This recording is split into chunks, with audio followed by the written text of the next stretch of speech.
Что праз месяц? Что праз месяц? А что, ты не хочешь с нами побачиться праз месяц, ці что? А ты приезжаешь? Ну, тутака хіба, не? Где тут такая? В Амстердаме? Не. Тутака, так. Тамака, так. Ну что, рассказывайте, як ваши справы? А мы уже пачалі, так? Ужо, Лёша, ты пачаў, тому рассказывай. Не, ну так я заўсёды націскаю.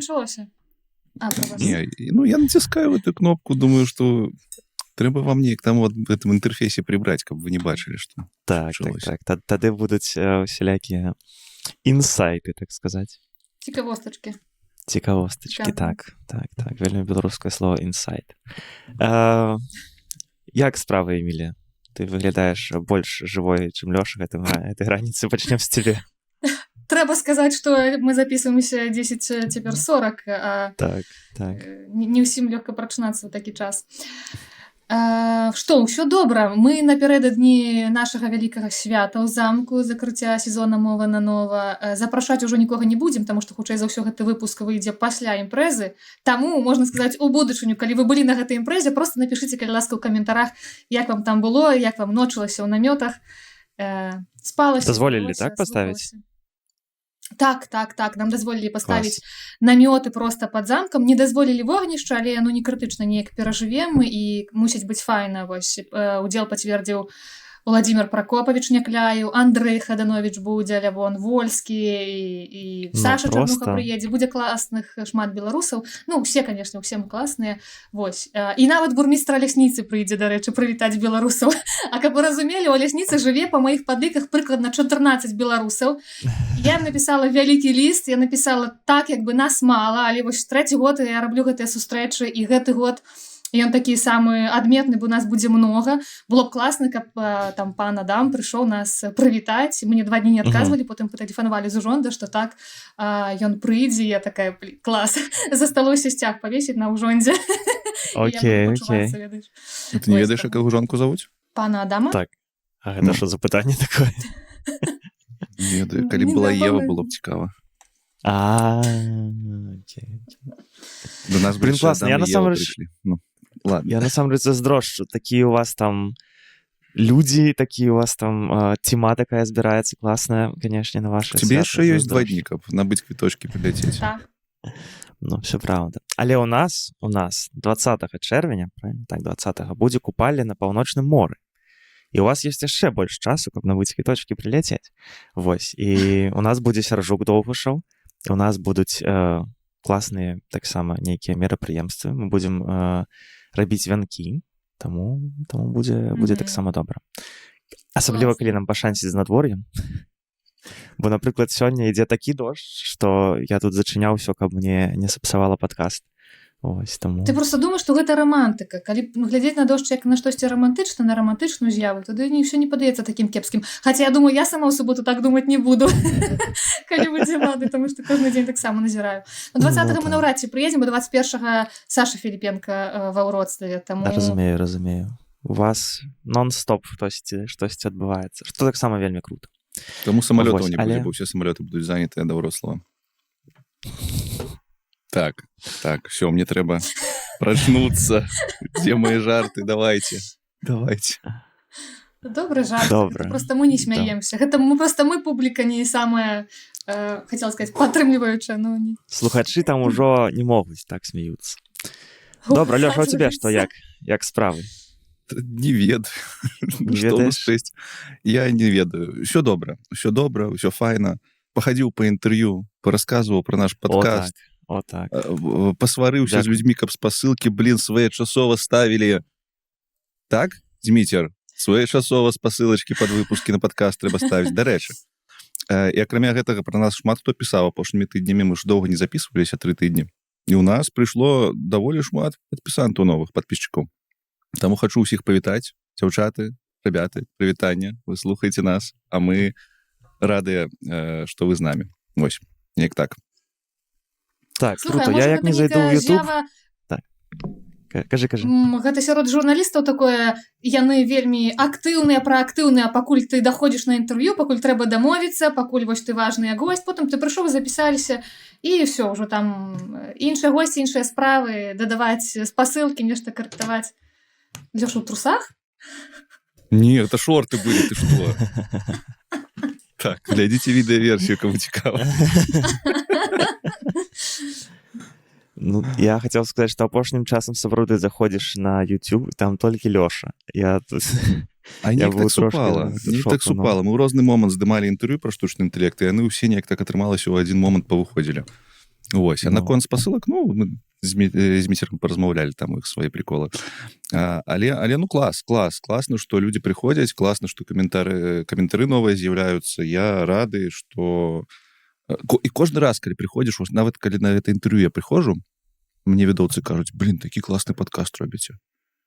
Так, вы такія малайцы, так, блин, от шкада, што вас мала глядзяць. Я кажу, слухайце, кожны чалавечак, які нас паслухаў, глядзеў гэта вось у сардэчку. Вось, таму я рады, што мы сёння з вами сабраліся. Будзем нарэшце пісацца і распавядаць пра Так, штучны я згодны. Не было у нас некалькі тыдняў. У мяне таксама ўсё добра, было трошкі бізі, таму таксама часткова праз мяне мы записываемся пазней. Вось, часткова праз Эмілію. Адзін Лёша агурчык. Вось, але жыццё ідзе наперад, все добра, працуем далей, лета амаль прыйшло, ну, Нідерланды прыйшло, а потым сышло. Вось, таму чакаем, пакуль перадаюць тыдзень дажджоў. Каб вы разумелі, я сёння ўвечары павінен ісці, не ведаю, ці пайду ў тэатр пад адкрытым небам, так, то бок гэта такі вельмі вядомы насамрэч тэатр у Амстэрдаме, называецца Бос-тэатр, гэта тыпу лясны тэатр, і там прям у лесе стаіць сцэна, так пачынаецца гэта ўсё даволі позна ўвечары, то бок 20:30, 10 цемра становіцца 22:30 цёмна. Вось, ну то бок ты так пераходзіш з вечара ў ноч, і ўсё гэта вельмі цікава, але ўвечары абяцаюць 13 градусаў. І пакуль не зразумела, ці будзе дождж. Таму я пакуль сяджу і думаю. Гэта ж таксама не так мала. Так? Адносна. Ну, адносна. У нас просто недавно было 32 в Амстэрдаме, а цяпер 13, неяк я ўжо так ведаеш трошечки. Ты ведаеш, гэта Эмілія просто на прорубі сядзіць такая, ну так 4 градуса. Цёпла адносна, ну. Слухайце, я яшчэ узгадаў, што я тут у Беласток зганяў уже, чытаў таксама там лекцыю беларусам выдатным. Дарэчы, Вожык, Лёшык, прывітанне вам, дзякую за арганізацыю, і там сустрэў нашых падпісчыкаў, што цікава. Прыйшло 15-10 чалавек, адзін з іх наш падпісчык, які кажа, слухайце, вам там на тутака пацвердзілі ўсё? Я кажу, ну, падаецца, што так. А што такое? Ён кажа, мы туды з сям'ёй паедзем толькі дзеля вас. Я такі, што? Мне так стало, ну, і прыемна з аднаго боку, з другого боку, з іншага боку і адказна, таму нам трэба гатовіцца з вами. Так, будзем рыхтавацца. Так, рыхтавацца, і ён мне сказаў, што вам трэба рыхтавацца. Карацей, гэты дядзька, наш слухач, ён пакідаў нам каментары моўныя. У нас жа ёсць моўная частачка, і любяць нам пакідаць каментары.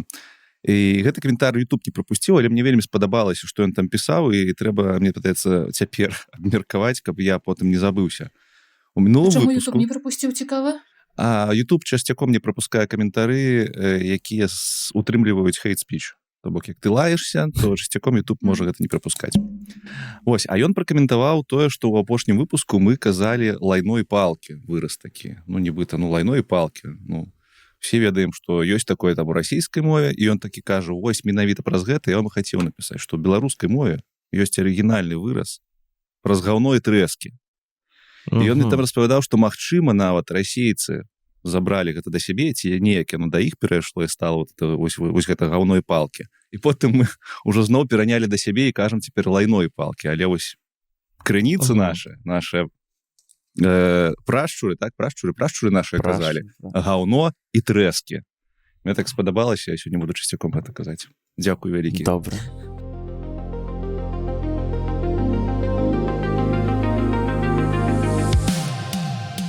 Падкаст «Каласы пацярпомшчы», 25-й выпуск. Раніца чацвярга. Мы ўсе намагаемся, як можам. Значыцца, аб чым падкаст? Мы збіраем цягам звычайна 2 тыдняў навіны, што адбылося ў свеце штучнага інтэлекта. Часам тэхнічныя, у асноўным менш тэхнічныя навіны, каб Эмілія не страдала і не пакутавала. Не пакутавала. Вось. І ты пабачыш, што нейкія навіны прынесла, я там ачмурыў, шчыра кажучы, нам з табою яшчэ, як кажуць... Разумеў. Пачакай, не... Лёша, тебе прынесуць новыя беларуская... Так. А якія навіны? Ну, заўсёды у меня самыя дзіўныя навіны. Добра, Не так. карацей, што? Падкаст «Класы пацярпам шыі», калі ласачка, прыносіце таксама, калі вы хочаце нашыя навіны, калі вы захочаце нас знайсці, вы нас знойдзеце, ўжо некалькі нашых слухачоў так зрабілі. Вось, і дзякую вам, дзякую, што прыносіце, і дзякую, што кажаце нам цёплыя словы, таксама падтрымкі. Так, будзем пачынаць. Чамусьці сёння мы пачынаем з дзяржавы і закона, але, магчыма, разумею, складаная раніца. Больш за тое з Беларусі.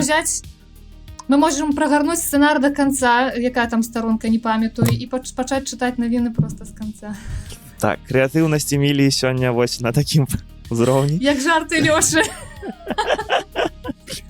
Цікава, як пойдуць нашы... Можа, мы з вами зразумеем, што раніцай нам лепш не записвацца.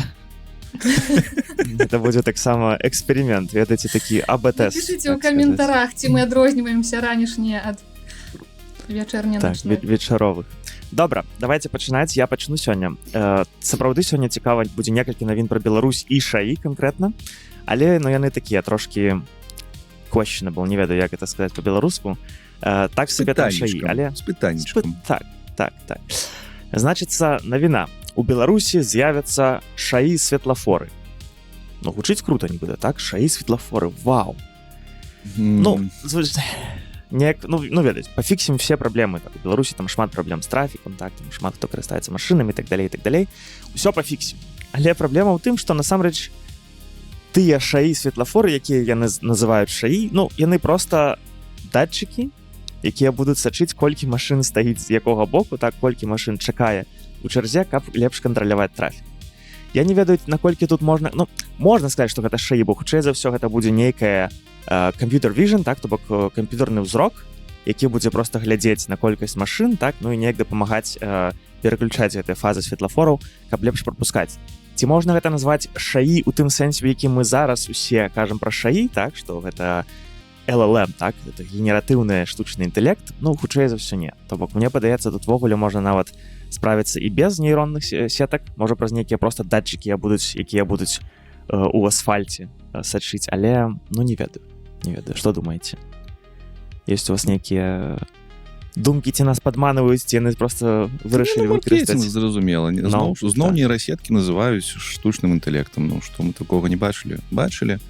Я, калі прачытаў спачатку навіну гэтую, назву навіны, такі падумаў, так, это можа будзе нейкі такі светлафор, з якім можна будзе паразмаўляць, пакуль ты стаіш. Тады ШАІ. Ну так. Ці ведаеце, трэба дамовіцца са светлафорам, каб ён уключыў зелёнае святло. То бок ты стаіш і яго пераконваеш, што табе трэба перайсці дарогу. Ну так. Тыповая беларуская. Вы просто не хочаце радавацца. За ШАІ ў Беларусі. Не, ну хочам. Просто мне падаецца, тут трошачкі, ведаеце, перабольшылі з вось гэтым ШАІ светлафорамі. Вось таму таксама... Усё гэта ўжо даўно працуе, мне падаецца, ў іншых гарадах. Там у Менску, хутчэй за ўсё, ўжо камеры гэтыя даўно сочаць за тым, колькі машын стаіць на светлафорах. Гэта даволі звычайная практыка у гарадах. Ставіць камеры разам са светафорамі, каб аператор бачылі, колькі там машыны, каб, можа, аўтаматычна там нешта падлічвалася. Ну, я вам... Але пачакай, аператор гэта робіць? Ну, звычайна у светлафораў ёсць аператарская, гэта, дарэчы, дзіўна вельмі пакой такі дзіўны. У мяне ў аднакласніка маці працавала аператарам светлафораў. Гэта вось як з матрыцы комната, дзе куча проста манітораў, купак гэтых манітораў стаіць. Ну і так, там аператар сочыць за тым, каб не здаралася інцыдэнтаў. Канешне, гэта ўсё аўтаматычна працуе, але як нешта здарылася, то чалавек павінен падключыцца. І там даўно выкарыстоўваюцца нейрасеткі. Таму... Напішыце, можа, нас хто слухае з сетак светлафорных Менску, іншых гарадоў. Цікава паслухаць. Таму вас ШАІ. Я вам магу хутенька распавесці, як гэта працуе ў Нідерландах. Тут з камерамі не ўсё так проста, то бок тут ёсць камеры хуткасці, але, напрыклад, камеры хуткасці не могуць рабіць фоткі твара, так і так далей, но тут шмат пра прыватнасць. Вось і тут гэтая праблема, конечно, не вырашана цалкам, але часткова тым, што у вас ёсць датчыкі. Я яшчэ раней называў іх чуйнікамі, таксама па-беларуску, але потым мне сказалі, гей, прыбяры сваю польскую адсюль. Вось, карацей, датчыкі у асфальце, у дарозе, якія насамрэч счытваюць колькі машын. Так, то бок, калі паездзіць па Нідерландах на машыне, асабліва ўвечары, это даволі унікальны экспірыенс, бо ты едзеш, у цябе чырвоны, але ты наязджаеш на датчык, і у цябе аўтаматычна врубаецца зелёнае святло. Вось, і гэта даволі цікава, і такім чынам таксама разумеюць, колькі машын праязджае, то бок з якога боку. Карацей, гэта цікава, і гэта все працуе без LLM, без генератыўнага штучнага інтэлекта, таму, і працуе даволі давно, то бок ужо з 10 год это тут працуе, таму даволі цікавае вырашэнне, і гэта ёсць ва ўсёй краіне, то бок не толькі там у Амстэрдаме. Вось, карацей... Але калі сістэма сама змяняе фазы, будзе змяняць фазы, сістэма, не чалавек, аператор, ну так класна. Так класна, толькі гэта не генератыўны штучны інтэлект, это не той штучны інтэлект. Так, это не той штучны інтэлект, пра які цяпер ідзе вось гэты весь шум, так сказаць, так, то бок это трошкі, я могу сказаць, надужыванне назвамі, так, то бок это трошечкі вось маркетинг. Слухайте, а мы часто надуживаем, атрымліваецца, ну то бок мы часто меняем, ну гэту подмена крышку паняцця адбываецца і называем не тое ж, як яно ёсць. Ну просто паўсюль, дзе выкарыстоўваюцца нейрасеткі, маркетолагі пішуць штучны інтэлект. Але справа ў тым, што штучны інтэлект на сённяшні момант гэта генератыўныя нейрасеткі, то бок нейрасеткі, якія генеруюць новы контент, а не якія робяць нейкую іншую справу. У светлафорах гэтых стаяць нейрасеткі, якія распазнаюць аб'екты, а не генеруюць новы контент, нейкі новую інфармацыю. Таму там у праграмаванні гэта вось так аднаго тыпу нейрасеткі, а LLM-кі гэта вось другога тыпу нейрасеткі. Маркетолагі і то зараз называюць штучным інтэлектам, ну зусім з глузду з'ехалі. Ну так, то бок, напрыклад, калі ты заязджаеш на паркоўку, і ў цябе камера счытвае нумарны знак, там таксама ёсць нейрасетка, якая разумее канкрэтна, які ў цябе нумарны знак, так, па камеры, але гэта не штучны інтэлект. Не, ну можна было б пафантазаваць і уявіць сабе, што ўсе светлафоры гораду падключаныя да якой-небудзь мадэлі моцнай, мы будзем сёння Евгеном распавядзе пра новую мадэль ад Гугла, да і можна было падключыць усе гэтыя светафоры і сказаць ёй просто промпт напісаць, вырашаю, што рабіць з горадам. І яна будзе аддаваць каманды як чалавек. Такое можна сабе ўявіць, але гэта ўсё вельмі імавернасна, і хутчэй за ўсё там просто калапс здарыцца вельмі хутка. Хутчэй за ўсё, так. Давайте, будь ласка, пацягнем тады-сюды навіну, которая у нас там далей ідзе, просто там цікава, ці размова пра тое ж пойдзе, і ці зноў жа гэта назвалі шаі, а там не такія шаі. Навіна пра тое, што шаі дапаможа хутчэй ратаваць людзей на вадзе ў Менску, бо на ратавальнай станцыі Тняцкай у Менску плануюць укараніць штучны інтэлект для маніторынгу купальшчыкаў.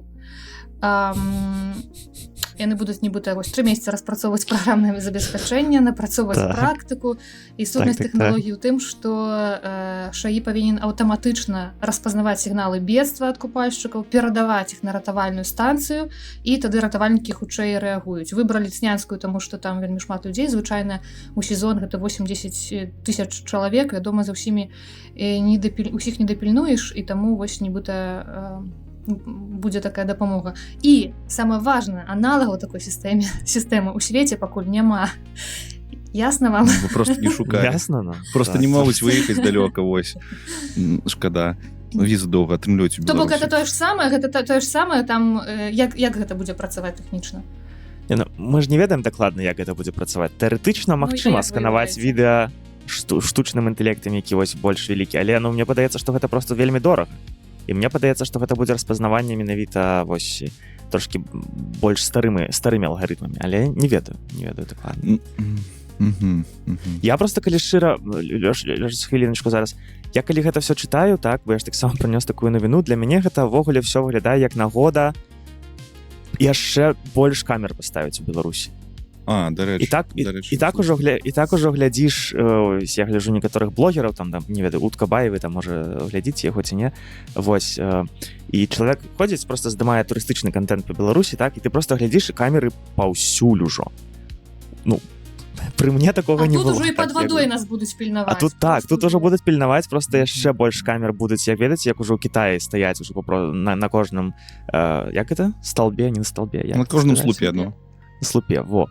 І цяпер яшчэ на пляжах таксама, ведаеце, мне падаецца, гэта больш як нагода для гэтага. А шаі там не шаі, можа, навогуле нічога не будзе рабіць. Ну, але слухай, калі выбіраць паміж тым, ты тонеш і гэта заўважаюць, і цябе ратуюць, ці за табой менш сочаць у тваёй краіне, то я не ведаю, як можа быць выбрала. Ну, просто, разумееш, Эмілія, чамусьці такія унікальныя вынаходніцтвы здараюцца ў краінах не вельмі дэмакратычных, калі я магу так выразіцца, разумееш, ну неяк вось у Нідерландах без камер на пляжах, ну неяк жывем, так, неяк Просто у вас няма Снянскага вадасховішча. Разумею, прабачце, все, Ну, тады. Ну давайте тады з іншага боку падыйду. Гэтая сістэма будзе каштаваць шмат грошай. І хутчэй за ўсё шаі там паставілі, каб гэтых грошыкаў пабольш далі.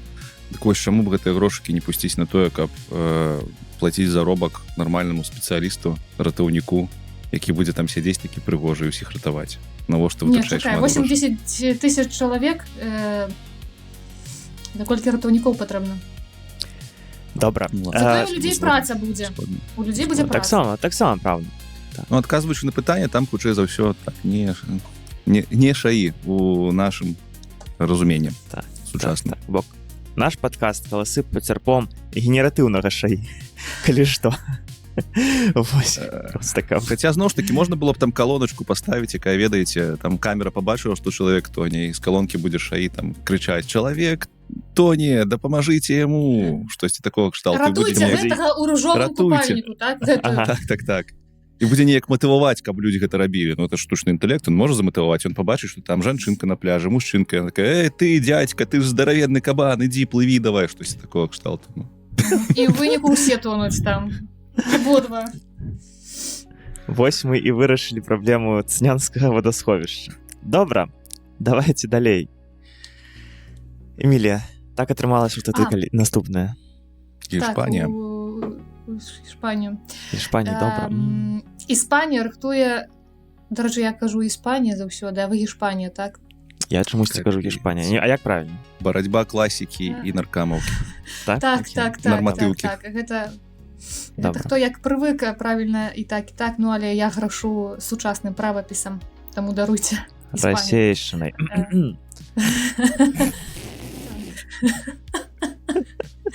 Кінуў камень у мой агарод. Мы нацыяналістамі сталі. 25 выпускаў. Глядзі ты, якія. Добра, запішы мне гэту памылачку, агучыш напрыканцы выпуска. Іспанія рыхтуе жорсткія правілы для штучнага інтэлекту, штрафы да 35 мільёнаў еўра. Іспанія можа стаць адной з самых строгіх краін Еўропы ў пытанні рэгулявання штучнага інтэлекту, бо 26 траўня Савет міністраў краіны ухваліў праект закона аб кіраванні шаі і накіраваў яго на разгляд парламента. Вядома, асноўная мэта барацьба з небяспечным выкарыстаннем тэхналогій і так далей. У прыватнасці барацьба з дыпфейкамі. Пад забарону трапляе стварэнне распаўсюджвання сексуалізаванага кантэнту, згенераванага шаі, калі чалавек не даваў на гэта сваёй згоды. Дарэчы, просто нібыта у іншых краінах дазволена ці просто не забаронена і не караецца так. Няма добрага закона, так, то бок складана. Окей. А Европа у нас законы ёсць нейкі. Ага. І таксама закон прадугледжвае дадатковыя меры для абароны дзяцей ад шкоднага кантэнту, створанага з дапамогай шаі, тут без дэталяў. Ну і важная навіна для бізнесу, што ўсё, што ствараецца, мусіць маркіравацца як кантэнт, створаны або істотна зменены штучным інтэлектам. То бок кампаніі павінны паведамляць карыстальнікам пра ўсё, дзе выкарысталі шаі, гэта рэкламныя банеры, маркетынгавыя матэрыялы, рассылкі, камунікацыі з кліентамі, навучальныя матэрыялы для супрацоўнікаў. Вось. Інакш кампаніі будуць штрафаваць, і памеры штрафаў дастаткова вялікія, істотныя, гэта 35 мільёнаў еўра. Нейкія шалёныя грошы. Вось. То бок дастаткова складана кампаніям будзе, як можна прамаркіраваць усё, альбо і ці гэта не ўплывае на прыбытак у выніку, дарэчы. Вось такі крок, каб больш жорстка кантраляваць тэхналогіі. Я б сказаў, ўсё ж такі, каб забяспечваць, каб бяспеку людзей ахоўваць. Усё ж такі прыватнасць, так. Прыватнасць і ўсё астатняе. Ну, бо гэта як з камерамі, там, умоўна кажучы, у Кітаі камеры гэтыя ставяць, а ў Нідерландах там нейкая ёсць прыватнасць, людзі могуць паспрачацца з гэтым. Тое ж самае з шаі адбываецца у Еўропе і ў свеце. У Амерыцы ўсё, што заўгодна рабіць можна, у Кітаі кампартыя што хоча робіць, а ў Еўропе нібыта гэтыя правілы ўводзяцца, але каб людзі, прыватнасць каб захоўваць. Так, мы сервісы атрымліваем з затрымкай, і не ўсе, але затое гэтай шаі не выкарыстоўваецца на нашых дадзеных. Мне змяняецца з цягам часу адносіны да еўрапейскага заканадаўства, я яго больш паважаць пачынаю чамусьці. Яно у мяне, напрыклад, неяк хвалямі. Бо часам нібыта яны перабольшваюць, так, і сапраўды адкідваюць нас трохі назад. Ведаеце, а часам сапраўды я бачу, напрыклад, GDPR, агульная ідэя, і я бачу, напрыклад, яе імплементацыю, што гэта сапраўды працуе, напрыклад, у Нідерландах, я не ведаю. Два словы пра GDPR, бо не ўсе будуць ведаць, што гэта за закон. Так, GDPR — гэта закон аб ахове вашых персанальных дадзеных, так, то бок агульная вельмі, як это высокаўзроўневая ідэя, што мы як кампанія, напрыклад, так, я працую ў кампаніі, мы павінны выкарыстоўваць вашых дадзеных столькі, колькі нам сапраўды патрэбна. Мы не можам выкарыстоўваць больш і не павінны. І калі выявіцца, што гэта так, ёсць спецыяльнае міністэрства, я не ведаю, што служба ў Нідерландах, куды ты можаш прыйсці і на гэта паскардзіцца. І мы як кампанія атрымаем вялікі штраф там ад 2 мільёнаў еўра ўверх. А як ацаніць больш ці менш, ці дастаткова? Ну вось ёсць спецыяльныя людзі, то бок калі ты... Так, Лёш, кажы. Ну, напрыклад, як ты робіш сервіс для аўтарызацыі, праз цябе аўтарызуюцца на сайтах, там усе Google робіць, то ты павінен збіраць, напрыклад, толькі email, пароль. Калі ты будзеш збіраць там яшчэ інфармацыю пра сябе у такім сервісе, то да цябе прыйдуць і скажуць, навошта табе гэта інфармацыя, і як ты не патлумачыш, навошта яна бізнесу, які яна бізнес-патрэбы закрывае, то табе прылеціць вельмі велізарны штраф. Там, сапраўды, суперскія здаравенныя штрафы. Чым большая кампанія, тым большы штраф. Цікава. А як думаеце, чаму менавіта Іспанія вось так строга пачала менавіта першай? Мне падаецца, што хтосьці знайшоўся проста ў парламенце ці ў сенаце, так, хто шарыць. Магчыма, нейкі чалавек з тэхналогій прыйшоў і насамрэч прапіхнуў гэта, так, бо гэта часта пра тое, што насамрэч трэба проста прывесці добрыя аргументы, прапіхнуць, ну і тады людзі гэтым зацікавяцца. Мне падабаецца вось частка пра дипфейкі і пра сексуалізаваны контент. Сапраўды, нейкі закон пра гэта было б вельмі добра мець. Бо часта гэта здараецца, так, мы расказвалі, таксама распавядалі, што школьнікі гэтым карыстаюцца, напрыклад, так, што яны буляць такім чынам сваіх аднакласнікаў ці аднакласніц. І гэта, канешне, вельмі складана, але калі закона няма, то вельмі складана нешта ім прад'явіць, не? Бок што, ну добра, так, гэта дрэнна, так больш не рабі, а-та-та. Ну, з гэтым законам будзе складана, бо трэба будзе неяк пацверджваць, што гэты контент зроблены пра штучны інтэлект, але ўсё роўна гэта даволі такі інавацыйны пункце гэтага закону. Бо былі ўжо у нас ёсць прэцэдэнты, я не памятаю, у Амерыцы дзесьці, напэўна, што ў Брытаніі, дзе забаранілі выкарыстоўваць нейрасеткі, якія створаныя для стварэння сінтэтычнага контенту сексуалізаванага, то бок нейрасеткі. А тут нібыта ўжо проста ўвесь контент, які даказана, што створаны нейрасеткамі сексуалізаваны, будзе штрафавацца. Ну, гэта напэўна, добра. Зноў жа такі, гэта закон, гэта тэорія, так, заўсёды ёсць практыка, паглядзім, як гэта будзе працаваць, ці не будуць гэта неяк, ведаеце, выкарыстоўваць у іншых мэтах. Але, ну, агулам, мне падаецца, кірунак добры. То бок я вось чытаю, так, і заўсёды вось ёсць, як Лёша казаў, дуалізм у галаве, так, ці гэта зробіць нам лепш, ці гэта зробіць нам горш. У сэнсе, нам, як Еўропе, так, як частцы свету, у якой няма сваёй добрай тэхналогіі. Так, ну, не трэба забывацца, што тут людзі могуць проста выйсці і сказаць, бізнесоўцы сабрацца і сказаць, ведаеце што, у нас бізнес не ідзе зусім, давайте штосьці рабіць. І хоба, у цябе палова яякта ўжо пераносіцца на 2 гады наперад. То бок тут можна абспрачаць гэта ўсё. Спрачацца. Так. Таму, Эмілія, ты сама што думаеш? Ты за, ты супраць, якія ў цябе думкі вот ад гэтай навіны? Слухай, ну я ж гляжу на гэта проста як карыстальнікі. Ці гэта мне падабаецца як карыстальніцы? Канешне так. Калі я адчуваю, што я больш абароненая і што менш шансаў у кагосьці зрабіць дипфейк.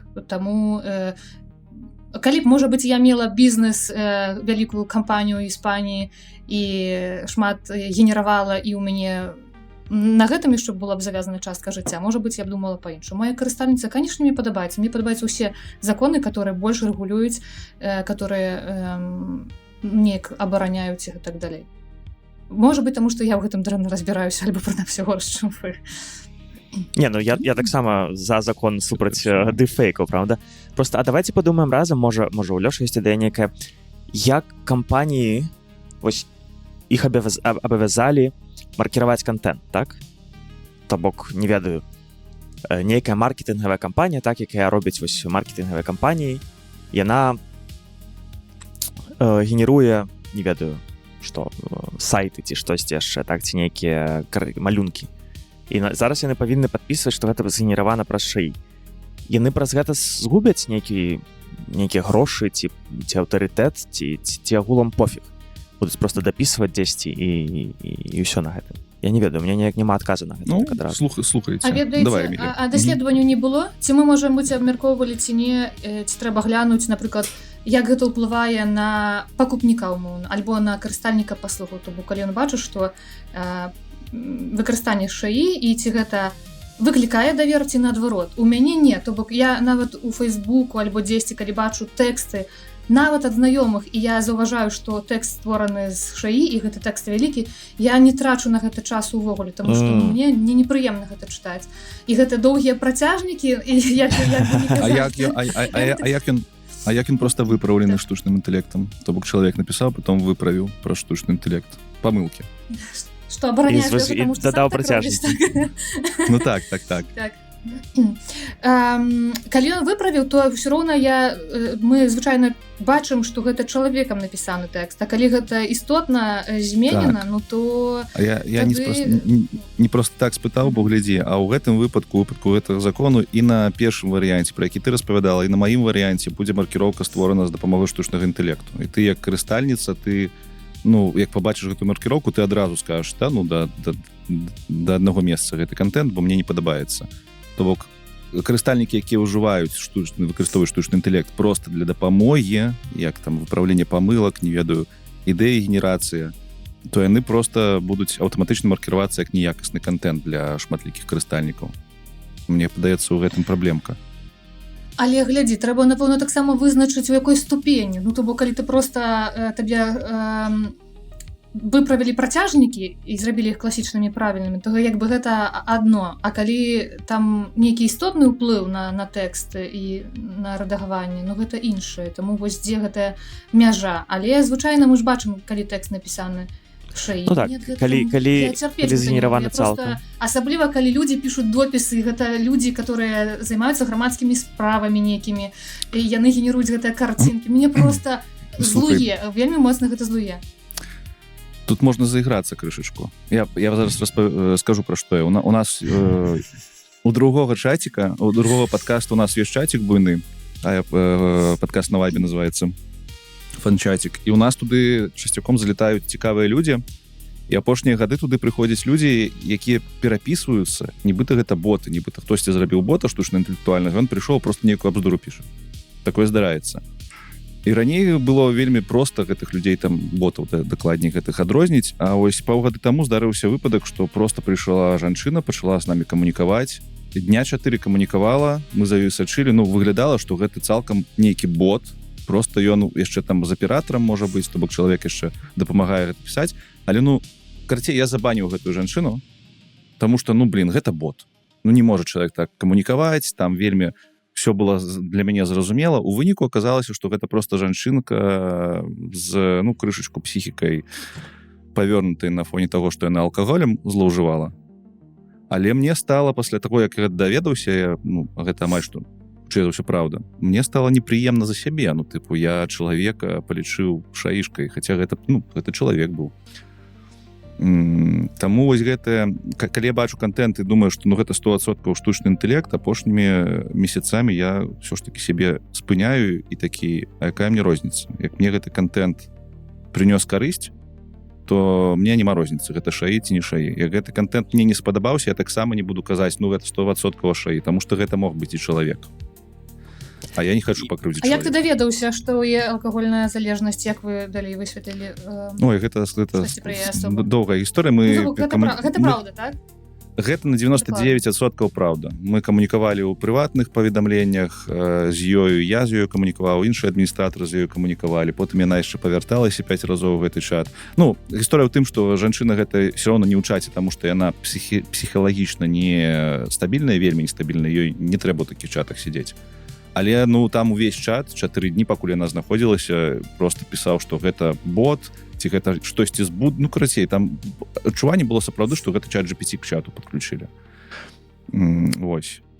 Ну, ось такі досвід цікавы. Таму я ставлюся па-іншаму цяпер да Але гэта цікавы кірунак, таму што я такая, ты зараз сказаў, я чула сябе ў белым паліто. Я калі раблю афішу, напрыклад, на імпрэзы, я ж таксама іх раблю, я выкарыстоўваю штучны інтэлект. Раней рабіла там як магла ў канве дзесьці, і было горш. Цяпер мне падаецца значна лепш. А сама нібыта стаўлюся да гэтага не вельмі, так? Так, кажаш, я ўвогуле адразу не трачу час. Так, все, я не іду на гэтую імпрэзу. Але, гэта не складана маркіраваць, як што, я думаю, гэта проста справядліва, і кожны сам вызначае яму гэта. Это вельмі цікава для бізнеса. Вось, сапраўды, Эмілія, як ты сказала, цікава, ці ёсць нейкае даследаванне, так? Як это ўплывае на бізнес, як это ўплывае, не ведаю, на клікі, так, ці на пакупкі, так, вось это вельмі цікава. Я толькі адно тут дадам, вось таксама, калі Эмілія сказала, так, што калі ты бачыш великую простыню тэкста, так, згенераваную штучным інтэлектам, у тебя адразу такая, як бы, аўтаматычна ты хочаш гэта просто прапусціць, ты не хочаш гэта чытаць. Вось, у меня ёсць падобнае адчуванне, калі, ведаеце, я працую у айцішцы, так, і ребята часам робяць вось такія всялякія пропоузалы, так, ведаеце, якія, тыпу, мы іх называем one-pager, так, то бок, тыпу, каротенька аб'ясніць, чаму ты гэта хочаш патлумачыць.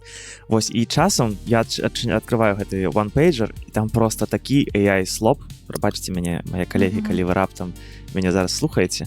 І вось я разумею, Эмілія, твае адчуванні часам. Так, то бок, просто, я думаю, ты ж нават не перачытаў гэта, ці перачытаў, але, то бок у мяне такіх пропоузал пачытаць, тыпу, 5 штук на дзень. Чаму ты нават не паспрабаваў неяк мой час, чаму ты не паважаеш мой час? Просто ведаеце некалькі абзацаў тэкста, якія не маюць ніякага сэнсу. Вось іх просто прыбіраеш і нічога не змяняецца. Вось гэта мяне трошкі расстраивае. Але я бачу, што Лёша цяжка ўздыхае, таму, калі ласачка.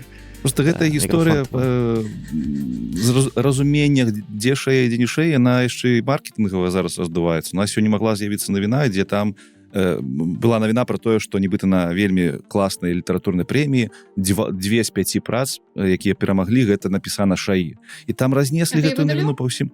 Я яе выдаліў, таму што немагчыма зразумець, гэта шаі ці не шаі. Мы можам зразумець, што гэта быў шаі толькі як аўтар сам прыйдзе і скажа, што я напісаў шаі. Не існуе ніякіх там сістэм, праграм. Працяжнікі доўгія. Нічога гэтага не існуе. Не могуць гэтыя праграмы сказаць, што шаі напісаў тэкст. Это немагчымая задача. Яе немагчыма рашыць задачу таго, дзе шаі контент, а дзе не шаі контент. Я нават вось там не было... Ну. Ці магчыма такую сістэму прыдумаць? Немагчыма, у тым-то прикол, немагчыма.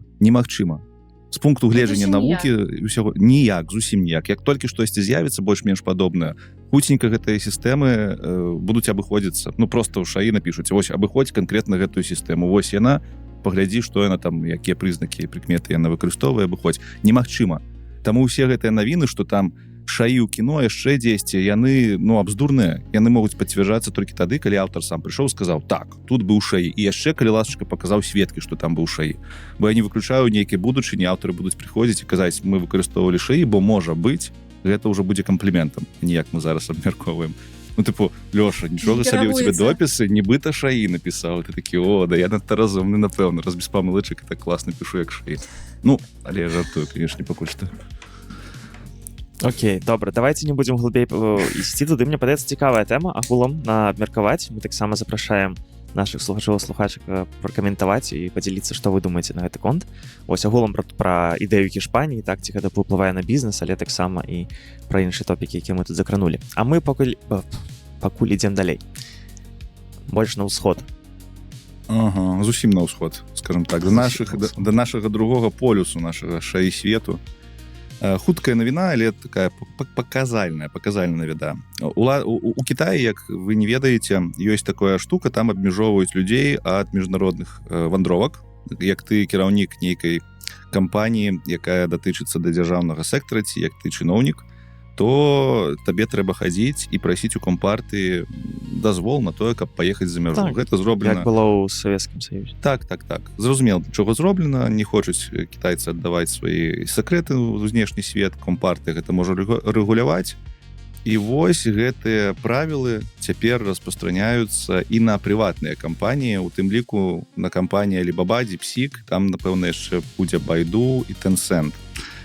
І відавочна, што гэта пашырэнне, яно не проста на прыватныя кампаніі, яно хутчэй на кампаніі, якія займаюцца штучным інтэлектам. Такім чынам Кітай ўжо галосна заявляю, что мы не хочам, каб наши інжынеры вывозілі наши мозги, наши тайны пра штучны інтэлект у іншы мір, у іншы свет. Ну, в прыватнасці ў Амерыку. Вось такая. Ну, і, канешне, яны баяцца, што частка з гэтых інжынераў просто не павернецца. Будзем шчырымі. Вось тут цікавы момант. І я чытаў кніжку, я ўжо, напэўна, пра яе распавядаў, «Сверхдзяржавы штучнага інтэлекту», Кайфулі. І ён там распавядаў, што ў Кітаі ёсць такая тактыка і стратэгія, што нібыта кітайцы адчуваюць вельмі вялікую прагну да сваёй радзімы, любоў да сваёй радзімы, і часцяком інжынеры з'язджаючы вяртаюцца назад праз добрую прапанову. То бок у Кітаі нармальна там было нормально адпусціць інжынера, а потым ён там навучыцца, папрацуе, камерцыйныя тайны дазнаецца, яму просто прыйдуць і скажуць: слухай, дядька, давай Кітай падымаць, у нас там новыя эканамічныя рэформы, вось табе класная пасада, і яны часцяком павяртаюцца. У іх нібыта ёсць такая рыса. Ну, гэта тое, што я чытаў у Кайфулі. Але, ну, відаць, гэтая рыса дрэнна зараз працуе, калі Цукерберг тэлефануе, кажа, мільярдаў. Так. Просто трэба сказаць, што Кайфулі, таксама я раю пачытаць эту кніжку, я таксама чытаў пасля таго, як Лёша парэкамендаваў. І важна сказаць, што Кайфулі гэта той яшчэ кітайскі прапагандыст, таму агулам, напэўна, ну, так. Я б не верыў усяму. Прытым Тайвані, але ж кітайскі прапагандыст. І ён прям вельмі кітайскі прапагандыст і таксама антытайваньскі прапагандыст, але ладно, неважна. Карацей, цікавы дзядзька, так, сапраўды ён расказвае шмат цікавых такіх інсайтаў, сапраўды аб тым, як матывуюцца, як працуюць кітайскія кампаніі, як наколькі канкурэнтны насамрэч кітайскі рынок, як гэта дапамагае. Вось, але ну не ведаю, мне падаецца, гэта вельмі жорстка. Ну, зразумела, зараз я так кажу, нібыта это невідавочна. Ну, слухай, а з іншага боку, памятаеш, у Кітаі былі нейкія рэгіёны, дзе сацыяльныя рэйтынгі выпрабоўвалі, і там так. Праз сацыяльны рэйтынг людзям не дазвалялі карыстацца самалётамі, яны не маглі так сама прыйсці. Таму, ну, гэта ўсё дрэнна. Так, гэта ўсё, канешне, дрэнна, але ну, што вы хацелі? У Кітаі камуністычная партыя, і кітайцы, я думаю, разумеюць, што там гэтая партыя робіць тое, што хоча, слэш тое, што добра для Кітая, па іх меркаванню. Так, ну і нагадаем, што у Кітаі існуюць канцэнтрацыйныя лагеры. Для уйгураў, так. Уйгураў і не толькі.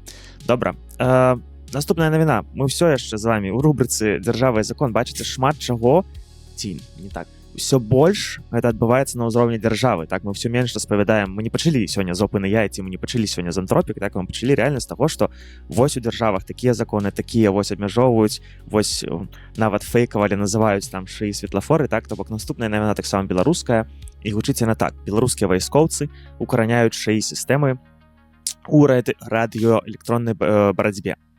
І там ужо, калі шчыра, зноў ж такі, я не ведаю дэталяў, мы хутчэй за ўсё ніколі не даведаемся, але падобна ўжо на такі больш рэальны шаі, а не алгарытм.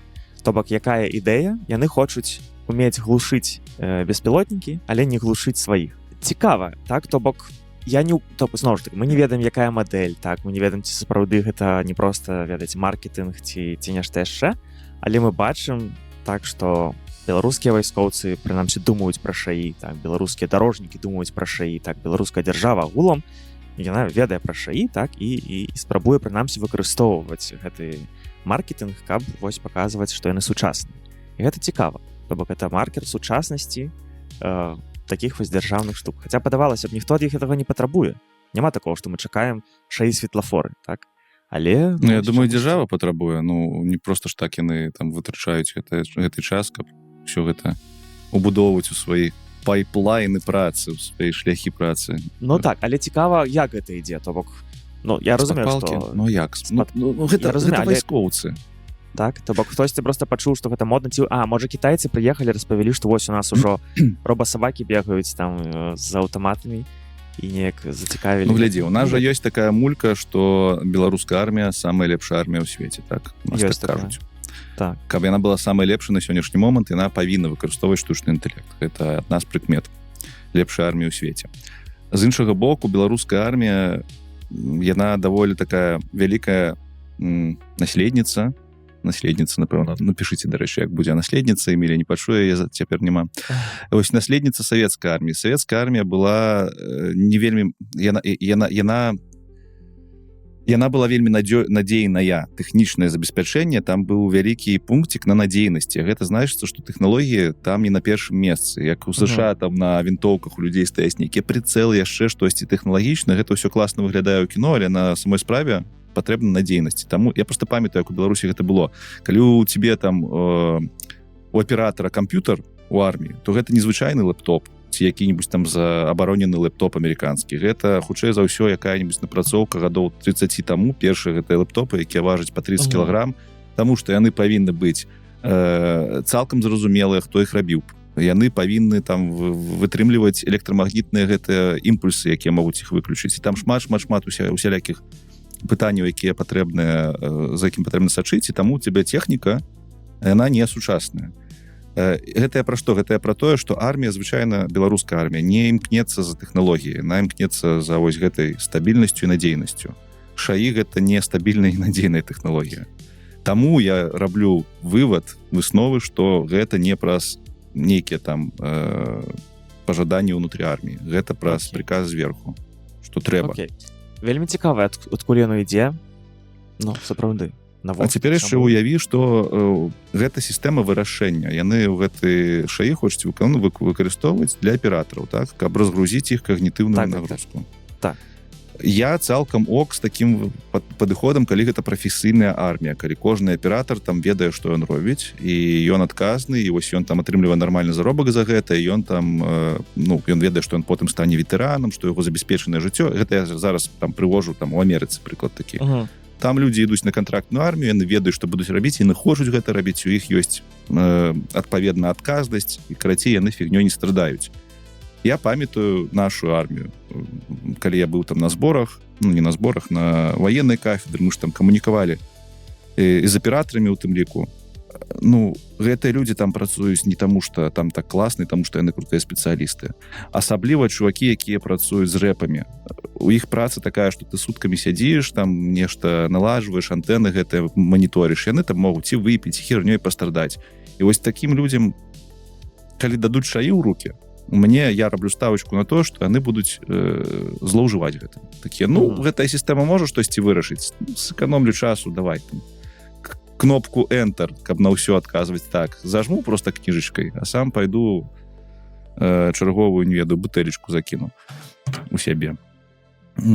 Можа, я песіміст, канешне, але я просто думаю, што армія павінна быць на пэўным узроўні, каб выкарыстоўваць штучны інтэлект, а не вось так. У нас штосьці ёсць зараз. З гаўна і трэсак пабудуем штосьці лепшае. Вельмі цікава таксама. Так, цікавае меркаванне. Мне все яшчэ цікава, што ўсё больш, як я ўжо сказаў, мы размаўляем пра ШАІ у кантэксце дзяржаў, у кантэксце войск дзяржаў. Паглядзім. Я думаю, што мы будзем сачыць, канешне, з тым, што з гэтым адбываецца ў Беларусі. Ці гэта сапраўды нешта рэальнае, ці гэта пакуль хутчэй маркетынг, які чамусьці патрэбны. Вось, давай, Лёш, пяройдзем да навукі і тэхнікі, пакуль Эмілія адышла на хвілінку. Вось, і трошки паразмаўляем пра роботаў. Мне заўсёды роботы падабаюцца. Пра робот. Там моя навіна першая. Так. Окей. Ухань у нас зноў. Ухань. Так, чакай, давай толькі не так, як і раней. Дарэчы, Ухань — гэта вельмі здаравенны кітайскі горад. Там, я не памятаю дакладна колькі, але там сотні мільёнаў людзей жыве, ён вельмі вялікі. Просто мы ведаем, як гэта, нібыта гэта лабараторыя, не лажа, горад, з якой прыйшоў каранавірус. Але там просто супершмат лабараторый і універсітэтаў. Гэта горад навукоўцаў. Я калісьці размаўляў з чалавекам, які там быў. Таму, зразумела, чаму і каранавірус адтуль прыйсці мог, калі прыйшоў адтуль. І зразумела, чаму там зараз роботызацыя ідзе ў Ухані, таму што шмат лабараторый. Вось навіна пра робота пад названием Siguang S1. Карацей, я спасылачку мы пакінем, просто пабачыце, што гэта за робот. А сутнасць навіны ў тым, што гэтага робота зараз у Ухане збіраюцца тэставаць як хатняга дапаможніка, прычым ён можа праць, ён можа гатаваць ежу, ён можа засцілаць ложкі. Вось усё тое, з чаго мы здзіўляліся, чаму мы дзівіліся на мінулым выпуску, як там робот ложак запраўляе. У Кітаі гэты робот уже сам можа гэта рабіць. Не толькі гэта. І цікава тое, што гэта не проста маркетинг, паглядзіце, які ў нас робот, і потым набывайце. Дарэчы, кошты яго будуць даволі лаяльна, як чакаецца 15-20 робот, які можа ўсё зрабіць. Але фігня ў тым, што кітайцы яны яшчэ гэтага робота ўжо ў рэальныя сем'і накіроўваюць, каб тэставаць, і яны гэта прасоўваюць як новую сацыяльную норму. Вось у гэтым Кітай, канешне, вельмі вялікі наватар. То бок выйшлі роботы, яны яшчэ ні на што не варты, але мы ўжо будзем сацыяльна іх прапіхваць, казаць, што вось у нас там ёсць нейкая выбарка людзей, якія ўжо выкарыстоўваюць гэтых роботаў і сапраўды гэта рабіць. Прывучваючы. Так, гэта у пэўнай ступені вау. Хоць і роботы гэтыя не вау, пакуль што. Не вау. Але ідэя, так. Якая смеласць рэалізацыі гэтага, так, то бок рэальна ўзяць роботаў і пачаць выдаваць людзям, каб яны прызвычайваліся да гэтага, так, і таксама бачылі прагрэс, бо мы бачым таксама з вами прагрэс ад выпуска да выпуска, ввогуле не кажучы ўжо ад года да года, так. То бок, чакайце, я крыху прапусціла тут хвілін 5. А скажыце, што вау, што не вау? Просто кароткае падсумаванне. Роботы ва Ухане. Роботы, якія будуць гатаваць табе ежу, праць табе бялізну, якія будуць размаўляць з табою, якія будуць засцілаць табе ложкі, гэта ўжо тэстуецца ва Ухане, і 27 годзе гэта ўсё збіраюцца ўжо прадаваць, а да гэтага збіраюцца там пастаўляць такіх роботаў у дамы састарэлых ці да сем'яў, дзе ёсць людзі, якім гэта можа дапамагчы. $29,000 каштуюць цяпер? 14 700 там кажуць, але на афіцыйным сайце, дарэчы, я кошт не знайшоў. Не ведаю, мы з вами калісьці размаўлялі, памятаеце пра такіх у паўднёвай Карэі, дзе выдавалі такіх як бы лялек, так, і з штучным інтэлектам, вось у дамы прыстарэлых, так, ці людзям, так, залатого веку, так, якім патрэбная сапраўды нейкая камунікацыя, так, Эмілія, мы навучыліся ад цябе, вось, і мне падаецца, што гэта вельмі класна. Мы не так даўно размаўлялі з калегамі на працы, і я не памятаю дакладна які год, але не супер далёка гэта ўсё. Нас чакае, калі ў Нідерландах будзе 1/3 ўсяго насельніцтва старэйшых за 65 год. Ужо вось літаральна, мне падаецца, 2035 годзе ўжо так будзе. І гэта трэба неяк вырашаць. Беларусь таксама актуальная. Гэта реально трэба неяк вырашаць. Хто будзе дапамагаць, хто будзе сачыць за людзьмі. Это вельмі слухай, у Кітаі ж тая ж самая праблема. Мне ўсё сталося. У іх жа Так, яны, у іх прайшоў гэты другі дэмаграфічны памятаю, як это называецца, другая дэмакратычная. Карацей, у іх зараз насельніцтва старее, так, хутчэй за ўсё яны гэта робяць, каб так, я думаю, што гэта вось такая вось ідэя, так, што сапраўды мы будзем прызвычайваць вас ужо, бо нас чакае вялікі дэмаграфічны крызіс, калі ў нас проста не будзе банальна столькі працаўнікоў, а Кітай не вельмі адкрыты да таго, каб да іх прыязджаў нехта і дапамагаў. Канешне, там працуюць людзі там з паўночнай Карэі, так, і з Індыі, напэўна, але не ў такіх колькасцях. Вось, і таму, канешне, вельмі цікава, як яны будуць вырашаць гэтую праблему. Як агулам мы ўсе будзем вырашаць гэтую праблему. Я б баялася, што робот мяне задусіць. А там ёсць сістэма файная. Антидушыльная.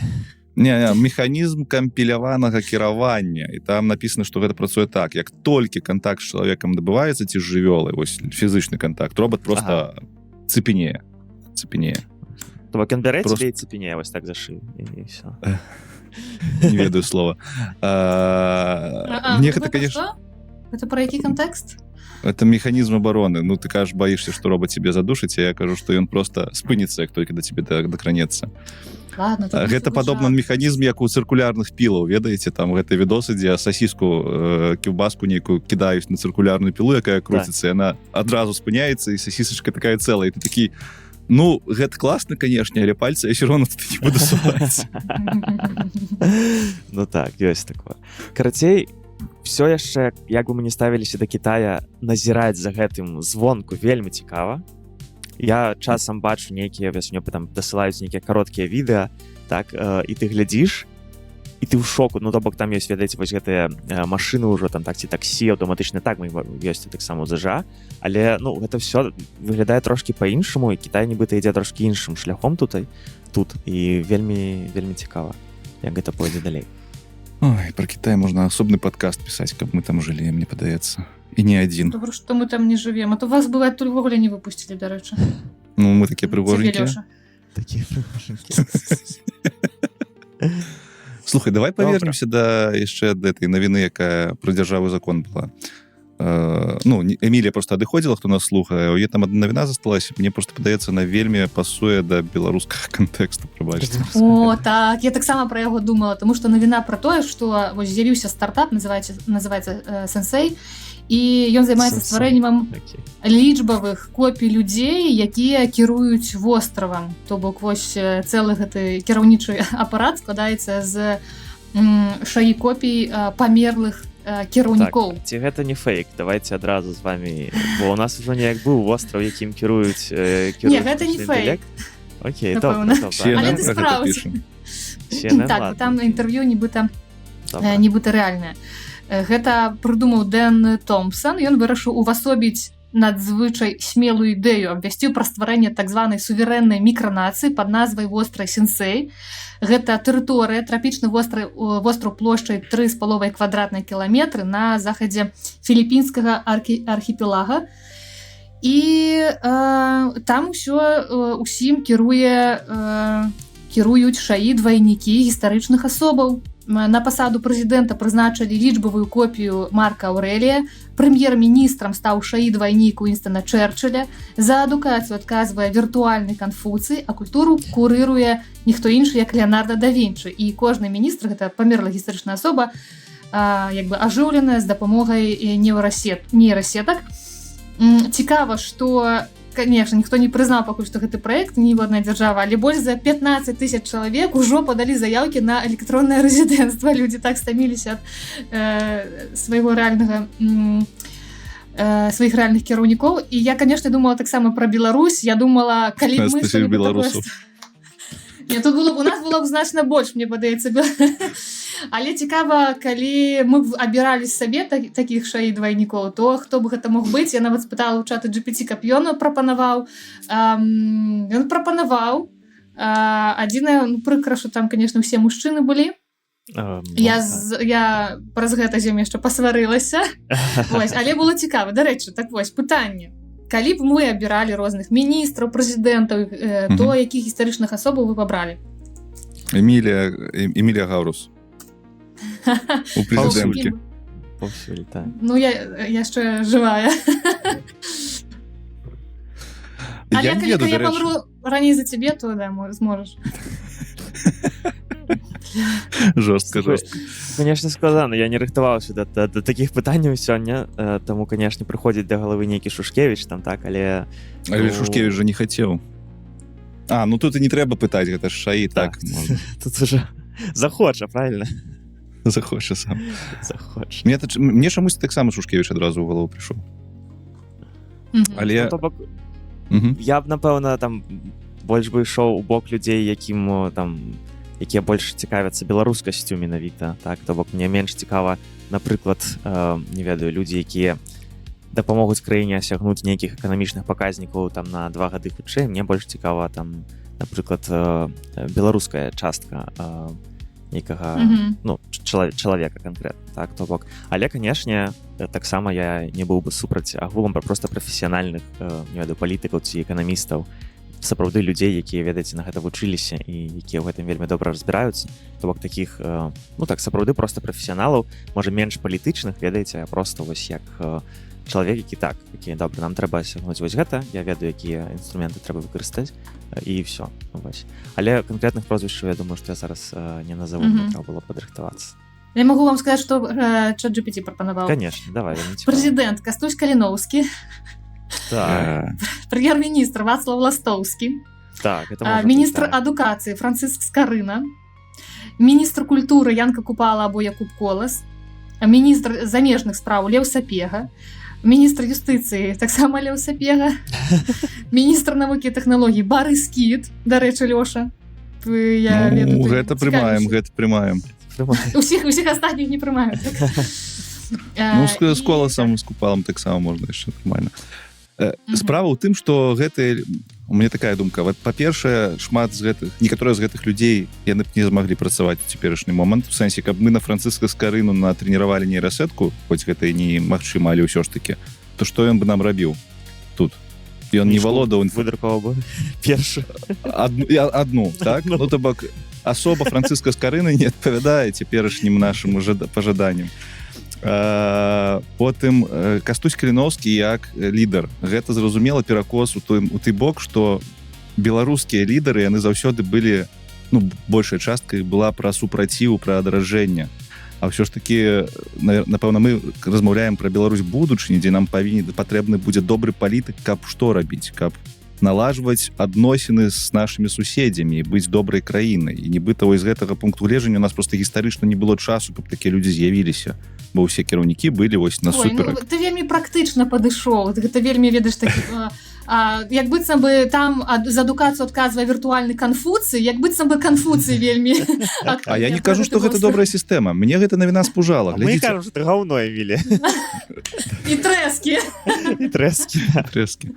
Глядзіце...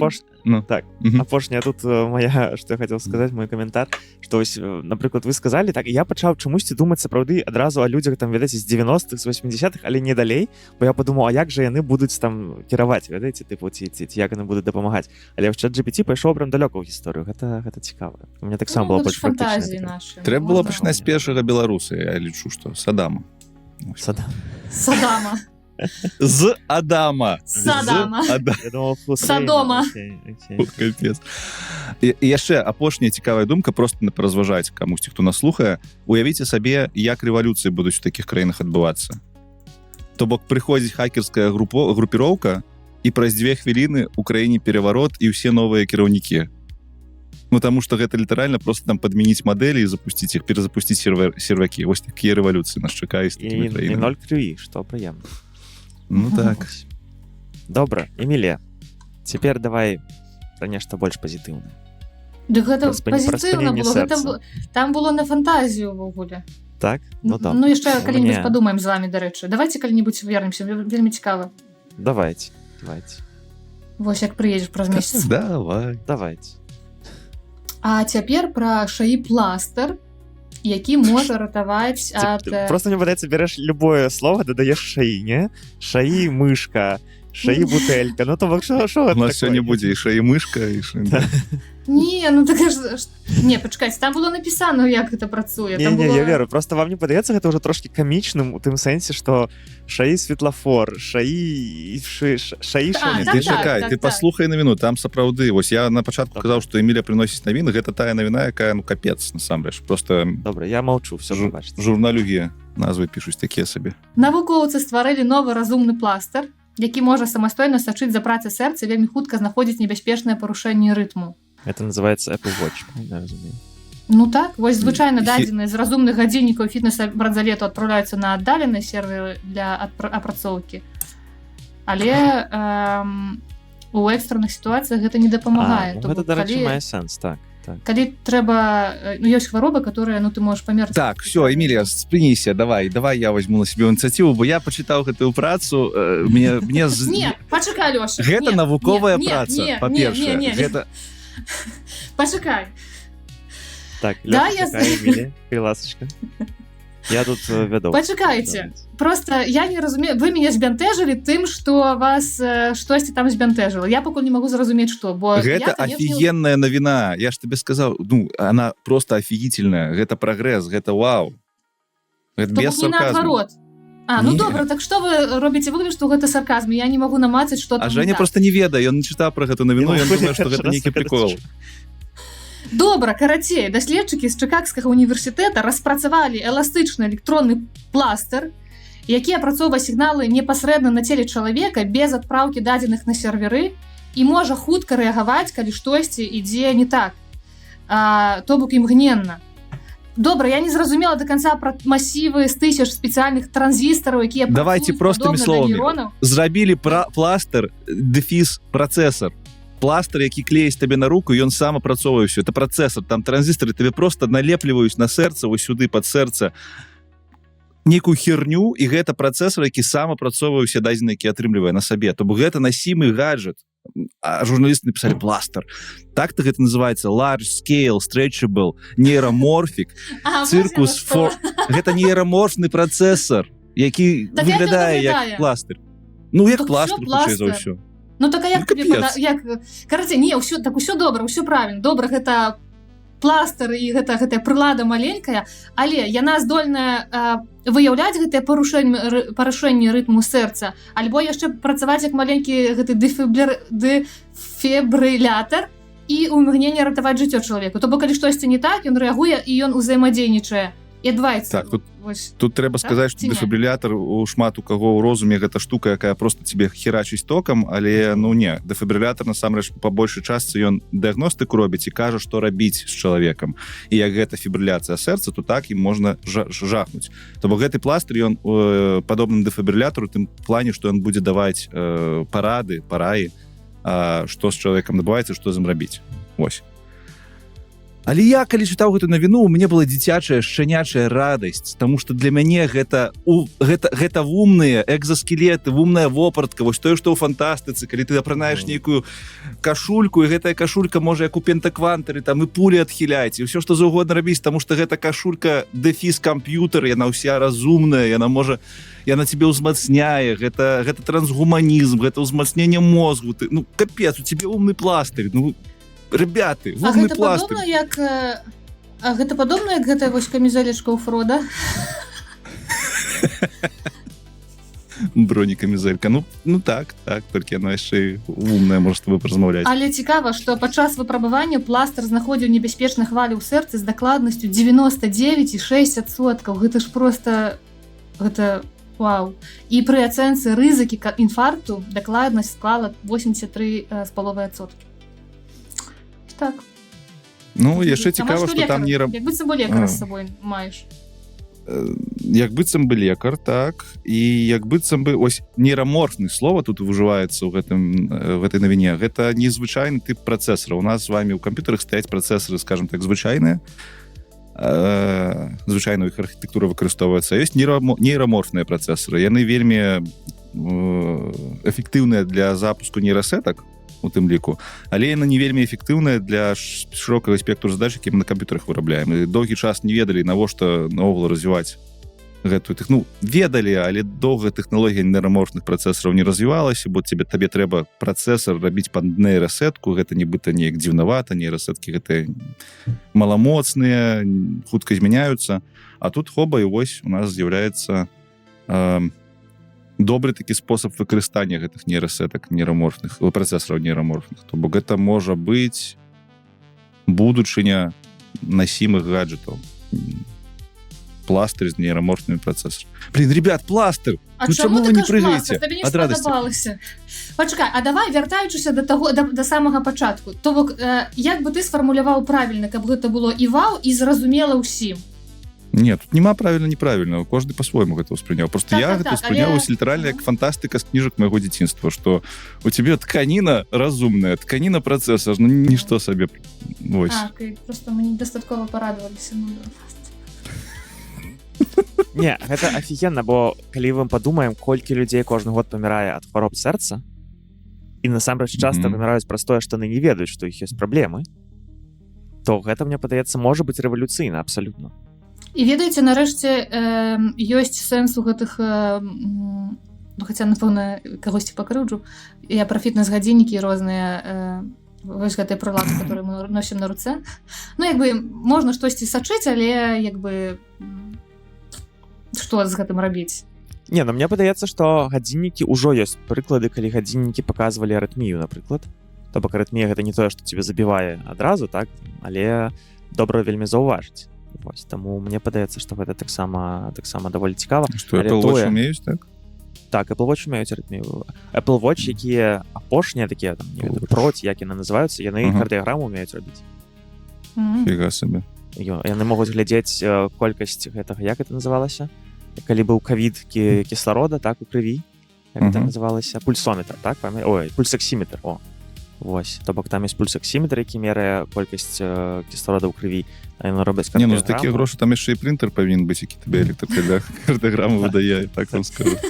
То бок, насамрэч, гэта ўсё развіваецца даволі добра, і ёсць ужо кейсы, калі людзей выратоўвалі гадзіннікі, але тое, што гэта ўсё працуе лакальна, яно не дасылае гэта нікуды на сервер, што гэта насамрэч пластыр, у сэнсе такім фізічным гэта выглядае як пластыр, і тое, пра што Лёша казаў, гэта вау. Ну, пакуль што гэта толькі навуковая праца. Зразумела, так, але... Табе цікава. Раней Так гэта выпрабаванні агулам не было класныя, там, магчыма. вынікі выпрабавання. Так, Мгм. раней гэта не было магчыма, цяпер это офігенна. А вы ведаеце, я калісьці, калі я цяпер не нашу фітнес гэтай гадзіннікі, нейкіх гадзіннікаў, апроч класічнага. Угу. Ну, Я так сама заўважыла- фітнес як 10 кілаграм важыць. Не. Я заўважыла, што я мала сплю, мне фаза глыбокага сна была вельмі кароткая. Я расстрайвалася ад гэтага. А яшчэ заўважыла, што ў мяне як быццам вельмі часта пульс такі паскораны. І я таксама праз гэта расстрайвалася, нічога з гэтым не магла зрабіць, падумала, што ў мяне кепска працуе гадзіннік і зняла яго. Ну, вось. Цяпер лепей? Так. Прынамсі, менш трывожуся і стрэсую і думаю, капаюся, што там не так. А можа, трэба было проста далека расхадзіць, ведаеш? Не, часам трэба проста зняць гадзіннік, калі шчыра, і гэта дапамагае ўжо дастаткова добра. Ну, слухайце, мы можам у гэтых гаджетах, не ведаю, занырнуць у гэта ўсё і тады хвалявацца наконт усяго, пільнаваць кожную секунду, кожны момант, і загнаць сябе ў нейкую дзікую трывогу і не жыць жыццё і ўсё. Ну, это... 100%. Это як вы іпахондрыкі. Як не іпахондрыкі, то нормально. Так, так. Эмілька, можаш бліжэй да мікрафона сесть, калі ласка? А, пачакайце, а як што парэжаш? А вы мяне бачыце лепш вось калі знізу, я так камеру ці трошку далей. Ну, хаця найважней, каб мікрафон быў побач, блізка, то я магу... Ну, Цяпер вот тебе я- агулам у мяне, прынамсі, шакалі даволі моцна, таму я тебе бачу. Нічога, на запіс нормально будзе. Але так лепей падаецца. А вось так? Так, яшчэ лепей. 3 кнігі пад мікрафонам. Мне падаецца, што хутка быць падстаўкай пад нашымі мікрафонамі, гэта будзе ўжо такая павага. Мы былі в якасці падстаўкі. Все, зорку уключу, врубаю. Я яшчэ свой дыплом табе дам, Эмілія, падставіш. А у цябе які дыплом, нагадай? Сіненькі. Сіненькі? Добра. А не, у тебе чырвоны же, не? Не, Але чырвоныя дыпломы, яны ж як сінія выглядаюць, не? Не, ну, то нет, Ці гэта я сказала... добра, Лёш, памяць, калі ласка, всё гэта. Так. Не, пачакайце, не, давайте сур'ёзна. Ну, у нас усім выдавалі сінія дыпломы, нават калі яны нібыта чырвоныя. Я не Падаецца, ведаю, што на таксама чырвоныя былі сінімі. Мяне гэта не цікавіла ўвогуле. Мне падаецца, у нас нікога не было з чырвоным дыпломам, бо ў будыры гэта не вельмі папулярна. У будыры папулярна быць ужо на 4-м курсе сеньорам, а не атрымоўваць чырвоны дыплом. Вось такія былі прыярытэты ў ребят. Добра, пераходзім з вами да секцыі праца, і там таксама шмат чаго адбываецца, насамрэч. Вось, таму, канешне, скарачэнні, але, ну, ідзем паціху. Лёш, распавядзі нам, калі ласка, што там? А тут хуткая навіна ад меты, ну, то там Цукерберг клона свайго робіць, то яшчэ штосьці, а вось тут навіна пра тое, што мета ужо навучаюць агентаў штучны інтэлект свой, які яны выкарыстоўваюць унутры кампаніі на дадзеных супрацоўнікаў. Прычым не проста там на нейкіх дадзеных, а менавіта на задачах, якія выконваюць супрацоўнікі. Гэта стала вядома праз зліў нейкай там ці то перапіскі, ці то размовы Цукерберга з топ-менеджментам. І он адкрытым тэкстам кажа, што ўсё, калі ласачка, паставце задачы, каб на вашых камандах над тым, як яны працуюць, шаі навучаўся. Навошта? Ну, зразумела, для таго, каб потым можна было гэтымі шаі-сістэмамі нейкую частку гэтых каманд замяніць. То бок, зразумець наогул, што можна замяніць і замяніць. Літаральна гэтыя сістэмы навучаюцца на усім, што ёсць у супрацоўнікаў мета, то бок, там, пачынаючы ад задач у сістэмах, дзе гэтыя задачы ставяцца, і сканчваючы тым, як яны працуюць, колькі часу, які момант, што яны робяць. Куды націскаюць, всё. Куды націскаюць, так. Колькі Ну, разоў А раней так не было? экраны. Мы раней гэтага не абмяркоўвалі? Чагосьці падобнага? Не, напэўна, Не, не. Мы абмяркоўвалі, што у меце, ці ў меце, ці то ў Фэйсбуку, карацей, дзесьці змусілі, не змусілі, забыўся. Прымусілі. Не слова Прымусілі? забыўся. А, Карацей, дзесьці была навіна, што ў меце на дадзены грошы будуць плаціць за тое, што ты аддаеш свае дадзеныя ў прыватнасці дэкларацыі. Я не памятаю, дзе это было. окей, не таксама не І- памятаю.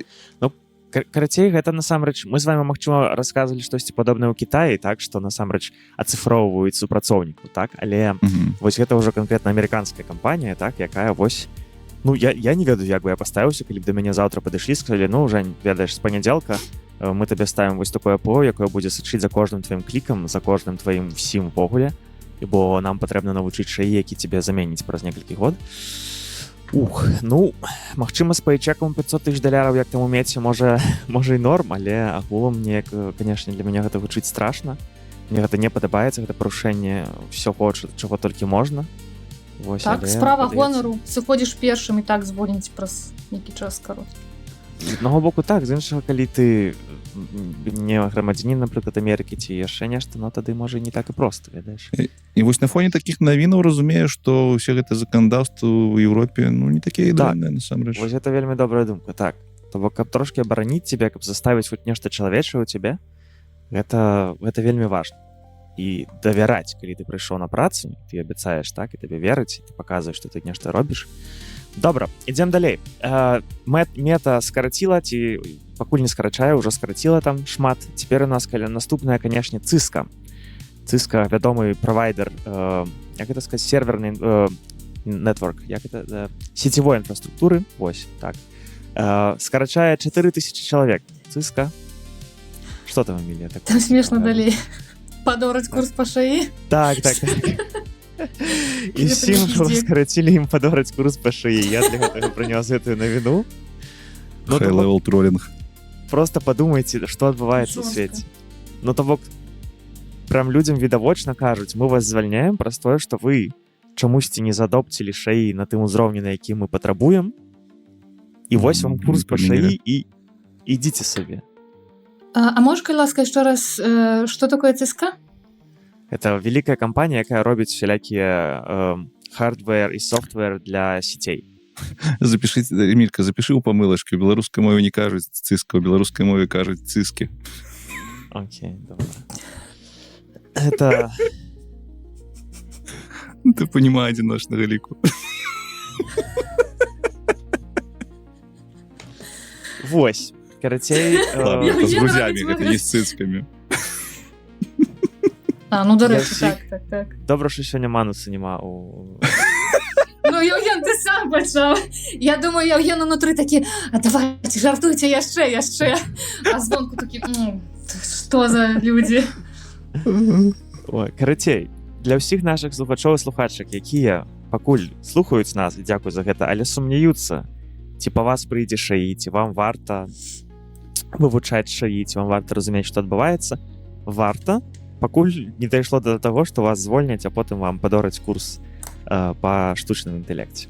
Таму, калі вы раптам цікавіцеся і, напрыклад, вы, не ведаеце, працуеце дзесьці, дзе вы пакуль не ведаеце, як вам прымяніць шаі, напішыце нам у каментарах, падзяліцеся вашай гісторыяй, і мы вам параім, што вам парабіць, каб больш разумець і менавіта парабіць это вашымі рукамі. Паслухаць падкаст гэта добра, але таксама важна паспрабаваць розныя інструменты і паглядзець, як гэта працуе.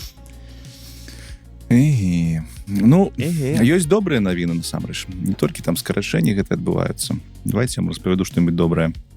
Давай. Тут Samsung, ведаеце, што сказаў? Сказаў, што дзякуючы штучнаму інтэлекту мы цяпер зможам выплаціць 78 тысячам супрацоўнікаў кампаніі $370 тысяч штогод. Гэта тое, што вы пачулі. Кампанія Samsung, дзякуючы там некаторым прафсаюзам, які іх існуюць, хоча выплаціць сваім супрацоўнікам штогод выплачваць $370 тысяч. Гэта больш, чым заробак на чалавека. Гэта больш, чым заробак любога, хто працуе там у Беларусі, у Польшчы. Гэта, давайте палічым, колькі гэта. Это, так, Лёш, гэта $30 тысяч на месяц, так? Можа, крышачку менш. Это да падаткаў, зразумела, але агулам... Так. Там ёсць некаторыя умовы, што... Кантэкст.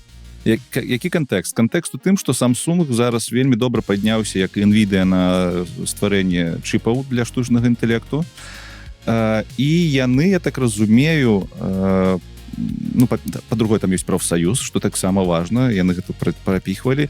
Па-трэцяе, яны глядзяць у бок вось гэтага безумоўнага базавага доходу, гэта неяк там па-іншаму называецца, не безумоўны базавы доход. І мне падаецца, што гэта іх такі эксперымент. Тыпу, вось у нас сверхпрыбыткі, звышпрыбыткі кампаніі хапае, каб супрацоўнікі заставаліся ў кампаніі, каб не думалі пра тое, што іх звольняць, будзем ім даваць такія выдаткі. Прычым гэта максімальная сума, то бок там хтосьці будзе менш атрымліваць, зразумела, хтосьці больш. Ну і важна разумець, што не ўсе кампаніі могуць себе гэта дазволіць, таму што не ўсе кампаніі атрымалі там десяткі сотен процентаў прыбытку праз тое, што штучны інтэлект з'явіўся. Але цікава, што на гэта NVIDIA, напрыклад, адкажа, таму што NVIDIA гэта топ-1 кампанія, якія грошы зарабіла на ўсім гэтым. Ці будуць яны сваім супрацоўнікам плаціць заробкі проста за тое, што яны ў іх ёсць дадатковыя. Мне чамусьці падаецца, што NVIDIA ўжо плаціць добрыя заробкі, калі шчыра, ў сэнсе, калі я кажу добрыя заробкі, гэта азначае анамальна вялікія, нерэальныя, неканкурэнтныя заробкі. Слухайце, ну гэта ж дзіўная навіна. Я наогул такіх навін не чуў, каб кампанія, якая існуе дзеля камерцыялізацыі атрымання прыбытку, просто такая, давайте сваім супрацоўнікам дадзім X3 заробку, просто таму што мы такія малайцы. Ну, дзіўна. Так, можа быць нейкі схаваны матывы?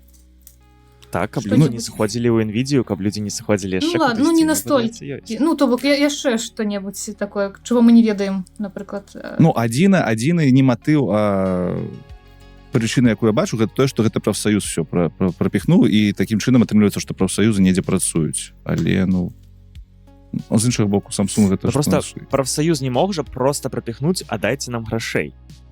То бок тут уже павінна была быць матывацыя, што праз тое, што ў нас такія добрыя супрацоўнікі, мы змаглі зарабіць, не ведаю, нешта ў такім стылі, так? Але таксама вось цікава, 78 тысяч чалавек, гэта якая частка кампаніі?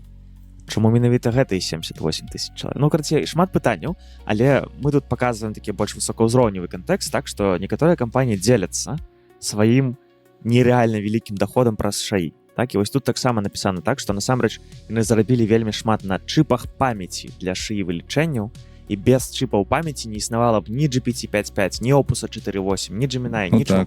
Так. Вось, і праз гэта яны столькі зарабілі. 78 тысяч со 125 тысяч, і важна пазначыць, што гэта ў паўднёвай Карэі ўсё адбываецца, ўсё ж таки такая краіна з топавай эканомікай. І так, і не Америка. І яшчэ гэтая навіна ад нашага сябра, тут важна сказаць, канал Late On, на якім можна прачытаць пра юрыспрудэнцыю і штучны інтэлект, а таксама пра працу штучны інтэлект, ласка, падпісвайтесь. Дзякуй за навіны цікавыя. Клас. І Лёш, працягвай далей. Хуценька, просто мне патрапілася на вочы на мінулым тыдні вакансія, прычым вакансія на ангельскай мове, але для беларусаў, якія разбіраюцца ў штучным інтэлекце і ў лінгвістыцы. Калі ў нас такія ёсць, то даражэнькі, спасылачка будзе ў апісанні. Гэта не реклама, просто хадзіў па інтэрнэту і хоба, гляжу вакансію. Ну, скінулі вакансію. Вакансія заключаецца ў тым, што вам, як знаўцу беларускай мовы, гэта лінгвіст у першую чаргу, трэба будзе размяшчаць дадзеныя для мадэляў. То бок, вызначаць якасць таго, як мадэлі з беларускай мовы працуюць, і збіраць так званыя датасеты. То бок, шмат працаваць з корпусам на беларускай мове. Ведаць ангельскую не трэба, у вакансіі гэтага не напісана. Трэба ведаць беларускую, трэба базава разбірацца, як працуюць мадэлі, зусім базавая, думаю, нашага падкаста вам хопіць. Аплата ад 8 до 65 даляраў на час, на гадзіну, прабачце. Так. Будзе гэта залежаць ад узроўня вашай кваліфікацыі. Што за кампанія зрабіла гэтую вакансію, незразумела. Вакансія знаходзіцца на сайце, які проста дапамагае людзей з кампаніямі зводзіць. Я маю некаторыя думкі, хто гэта мог зрабіць, бо у нас нібыта толькі адна кампанія зараз ёсць, якая займаецца зборам беларускага датасету. Прывітанне, ребята, мы пра вас распавядалі, і мы нават удзельнічаем як прыз у данатарскіх зборах на вашу падтрымку. Але гэта мае думкі толькі, я не ведаю дакладна. Але цікава, вось, як лінгвіст, то можна зарабіць грошы, калі дапамагчы беларускую мову лепей разумелі нейрасеткі. Класна. Што? Пагналі? Пагналі. Адукацыя. Значыцца, мне ввогуле, я не ведаю, чаму я прынёс эту навіну, але нам не проста спадабалася. OpenAI, все ведаеце гэтую кампанію, дала бясплатную падпіску ўсім жыхарам адной краіны, але з адной мовай. Ну, гэта як пішуць у нас журналісты. Значыць, сэнс які? Кампанія OpenAI заключила дамову з урадам Мальты. Падавалася б, навошта, чаму, дзе Мальта? Ну, то бок, я ведаю, дзе Мальта, але, ну, карацей, гучыць дзіўна, але факт такі. Чаму дзіўна? Нібыта Мальта прагрэсіўна нейкая краіна, не? Да вось, так і не скажаш, насамрэч, адразу. Так? Бо я быў на пачатку траўня, вось, месяц таму я быў на Мальце. Вось, карацей, ёсць свае нюансы, але канешне гэта таксама краіна, якая шмат зарабляе на тэхналогіях, на банкаўскай сферы. Карацей, чым сэнс? То бок сам урад Мальты захацеў заключыць дамову з OpenAI, каб кожнаму грамадзяніну Мальты, нават не абавязкова жыць на Мальце, далі доступ да OpenAI бясплатны, да ChatGPT+, падаецца. Вось, і сэнс які? Ты павінен прайсці курс базавы па штучным інтэлекце, каб табе далей вось гэтую падпіску бясплатную на год. І мне падаецца, гэта афігенны мув з боку вось урада Мальты. Мне падаецца, гэта вельмі класна, каб падтрымліваць сваіх грамадзянаў усё гэтыя непростыя часы, каб яны сапраўды пайшлі і паглядзелі. Ну, то бок я быў бы вельмі рады, калі б моя матуля, напрыклад, пайшла і паглядзела добры курс па штучным інтэлекце. Вось, асабліва, калі ён быў яшчэ неяк трошачкі, ведаеце, зменены пад, не ведаю, беларускія, мальційскія нейкія яшчэ рэаліі, так, то бок вось, ці там пад нейкія прафесіі, крыцей. Мне падаецца ідэя вельмі кайфовай в тым, што краіна як атрымаць грамадзянства Мальты? Так, атрымаць грамадзянства Прайсці Мальты, курсы па штучным інтэлекце. Але мне падаецца вельмі добра. Што вы думаеце? Варта гэта ці гэта хутчэй проста, не ведаю, маркетынгавы ход нейкі, каб людзі пра Мальту пачулі яшчэ раз? Не, я думаю, што гэта дакладна маркетынгавы ход, але для камерцыйны ход для OpenAI, таму што яны такім чынам цэлую краіну падсодзяць на GPT+, а GPT+, я правильно памятаю, што гэта 20, так? Не 10. А, ну ладно, тады ўсё, мінусуем все мои словы, што я сказаў. Добрая, файная ініцыятыва, класна. Я думаю, што яны хочуць падсадзіць на дзешовыя тарифныя планы, на танныя тарифныя планы, каб потым людзі просто набывалі больш дарагія, але ну $20 падаецца, што хапае сярэднестатыстычнаму чалавеку. Ладно, калі мы кажам, што без шаі нікуды, цябе заменяць і кожнаму спецыялісту трэба, то ну і файна, калі ёсць магчымасць вучыцца і нават у межах эксперымента. Не пужаць, ну, у сэнсе, і так все напужаныя гэтым, хто больш-менш пра гэта чуў, а тут табе кажуць, на, паглядзі бліжэй, паглядзі, гэта не так страшна, вось табе, вось і плаціць нічога не трэба. Вось гэта все афіцыйна, і тут твой урад это таксама падтрымлівае, на то бок. Слухайце, а ў нас жа ўжо мы жывем у тым часе, калі няма бесплатнага доступу да інтэрнэту, так падаецца? Я просто памятаю, гадоў 15 у Менску можна было злёгку знайсці там Wi-Fi кропку какую-нибудь у кафешцы і пасядзець папрацаваць. А зараз не будзе такого ўжо. Все яшчэ бесплатны інтэрнэт. Ты ж не плаціш. Не, ну але ж ты там павінен заплаціць, каб табе далі код ад інтэрнэту ці не? Ну так, хутчэй за ўсё каву трэба замовіць. Я чаму узгадаў? Таму што нейкім дзіўным чынам атрымліваецца, што штучны інтэлект на сённяшні момант становіцца больш безумоўна бесплатна даступнай тэхналогіяй, чым інтэрнэт. То бок інтэрнэт збольшага платны, а тут хоба і цэлай краіне бесплатна штучны інтэлект даюць. Все так. Дзіўная такая. Але ты ж разумееш, што там з інтэрнэтам мы ўжо, як это сказаць, плюс-мінус выйшлі на нейкае плато, так, а штучны інтэлект все ж трэба падсадзіць на яго, так, таму я думаю, што гэта будзе насамрэч ісці падобна. Так, раней было больш адкрытых Wi-Fi кропак ці там чагось. Вось каб у Беларусі так было. Ну, было б файна, каб больш людзей даведалася, што гэта ўвогуле такое, бо яно прыйдзе ў нейкі момант і будзе балюча. Вось, бо шмат хто проста чуў, ну, шаі, што каранавірус, шаі адно і тое ж вучыць. Добра, ужо сёлета у беларускіх школах з'явіцца факультатыў па шаі. І вось мы зразу і перайшлі. Вельмі цікава. Значыцца, Міністэрства адукацыі зацвердзіла праграму заняткаў па факультатыве прыкладныя тэхналогіі штучнага інтэлекту для вучняў 8-11 класаў. Пра гэта ведомства паведаміла ў сваім, канешне ж, тэлеграме. У праграме прынцыпы працы сучасных шаі-сервісаў і генератыўных мадэляў, навыкі эфектыўнага промптынгу для тэкставых і графічных нейрасетак, выкарыстанне шаі для аналізу дадзеных, стварэння кантэнту і апрацоўкі інфармацыі, выкарыстанне шаі-інструментаў як персанальных тьютараў пры вывучэнні школьных прадметаў, этычныя нормы і правілы бяспекі пры працы з шаі. Клас. Гучыць шыкоўна. Вельмі добра гучыць. І, дарэчы, гэтая праграма, яна нібыта трапна складзена, то бок яны закранулі этыку, што там бяспека, і промпты, і для навучання. І малюнкі, і тэкст, і тое, сёе. Рэальна гучыць крута. Вось бы даведацца, і можа вы, нашы слухачы, паважаныя слухачкі, ведаеце, якую тэхналогію будуць выкарыстоўваць? Наша праграма з'явіцца, таму я думаю, мы сможам таксама на яе паглядзець на гэту праграму. Ну так. Што гэта дзіпсі? Усё класна. Ну Ну галоўнае, а насамрэч якая розніца, ўсё яно працуе аднатыпна, нават як там расійскае нешта будзе, галоўнае што прынцыпы будуць паказваць. Галоўна больш цікава паглядзець на саму праграму, бо па гэтых вось 6 пунктах, ну нібыта чалавек, які больш-менш нармальна разумее, што адбываецца, гэта пісаў. Ну, мне такая... Пакуль яшчэ не мальційскі, можа, ўзровень, але вось у школах, мне падаецца, можа, нават і важней, насамрэч. Мяне ў гэтым усім адзін маленькая літаральная штучка мне крышачку засмучвае. Я зайшоў на афіцыйны канал у тэлеграме Міністэрства адукацыі Беларусі, дарэчы, 32 тысячи подписчиков, недрэнна. Конечно. У официальной новине они пишут использование ИИ инструментов как персональных тьютеров при изучении школьных предметов. Вось я ни разу не чуў, каб у системе адукацыі беларускай тренеров называли тьютерами, бо гэта англицизм. И мне, прабачце, закрадваецца думка, што можа яны просто праз шаі прагналі, якую праграму трэба зрабіць, вось каб было класна, ім шаі выдаў, і яны такія, ну, тьютер, окей, напіш, не ведаем, што такое. Нават калі так, ну гэта ж дзіўна, дзіўнавата.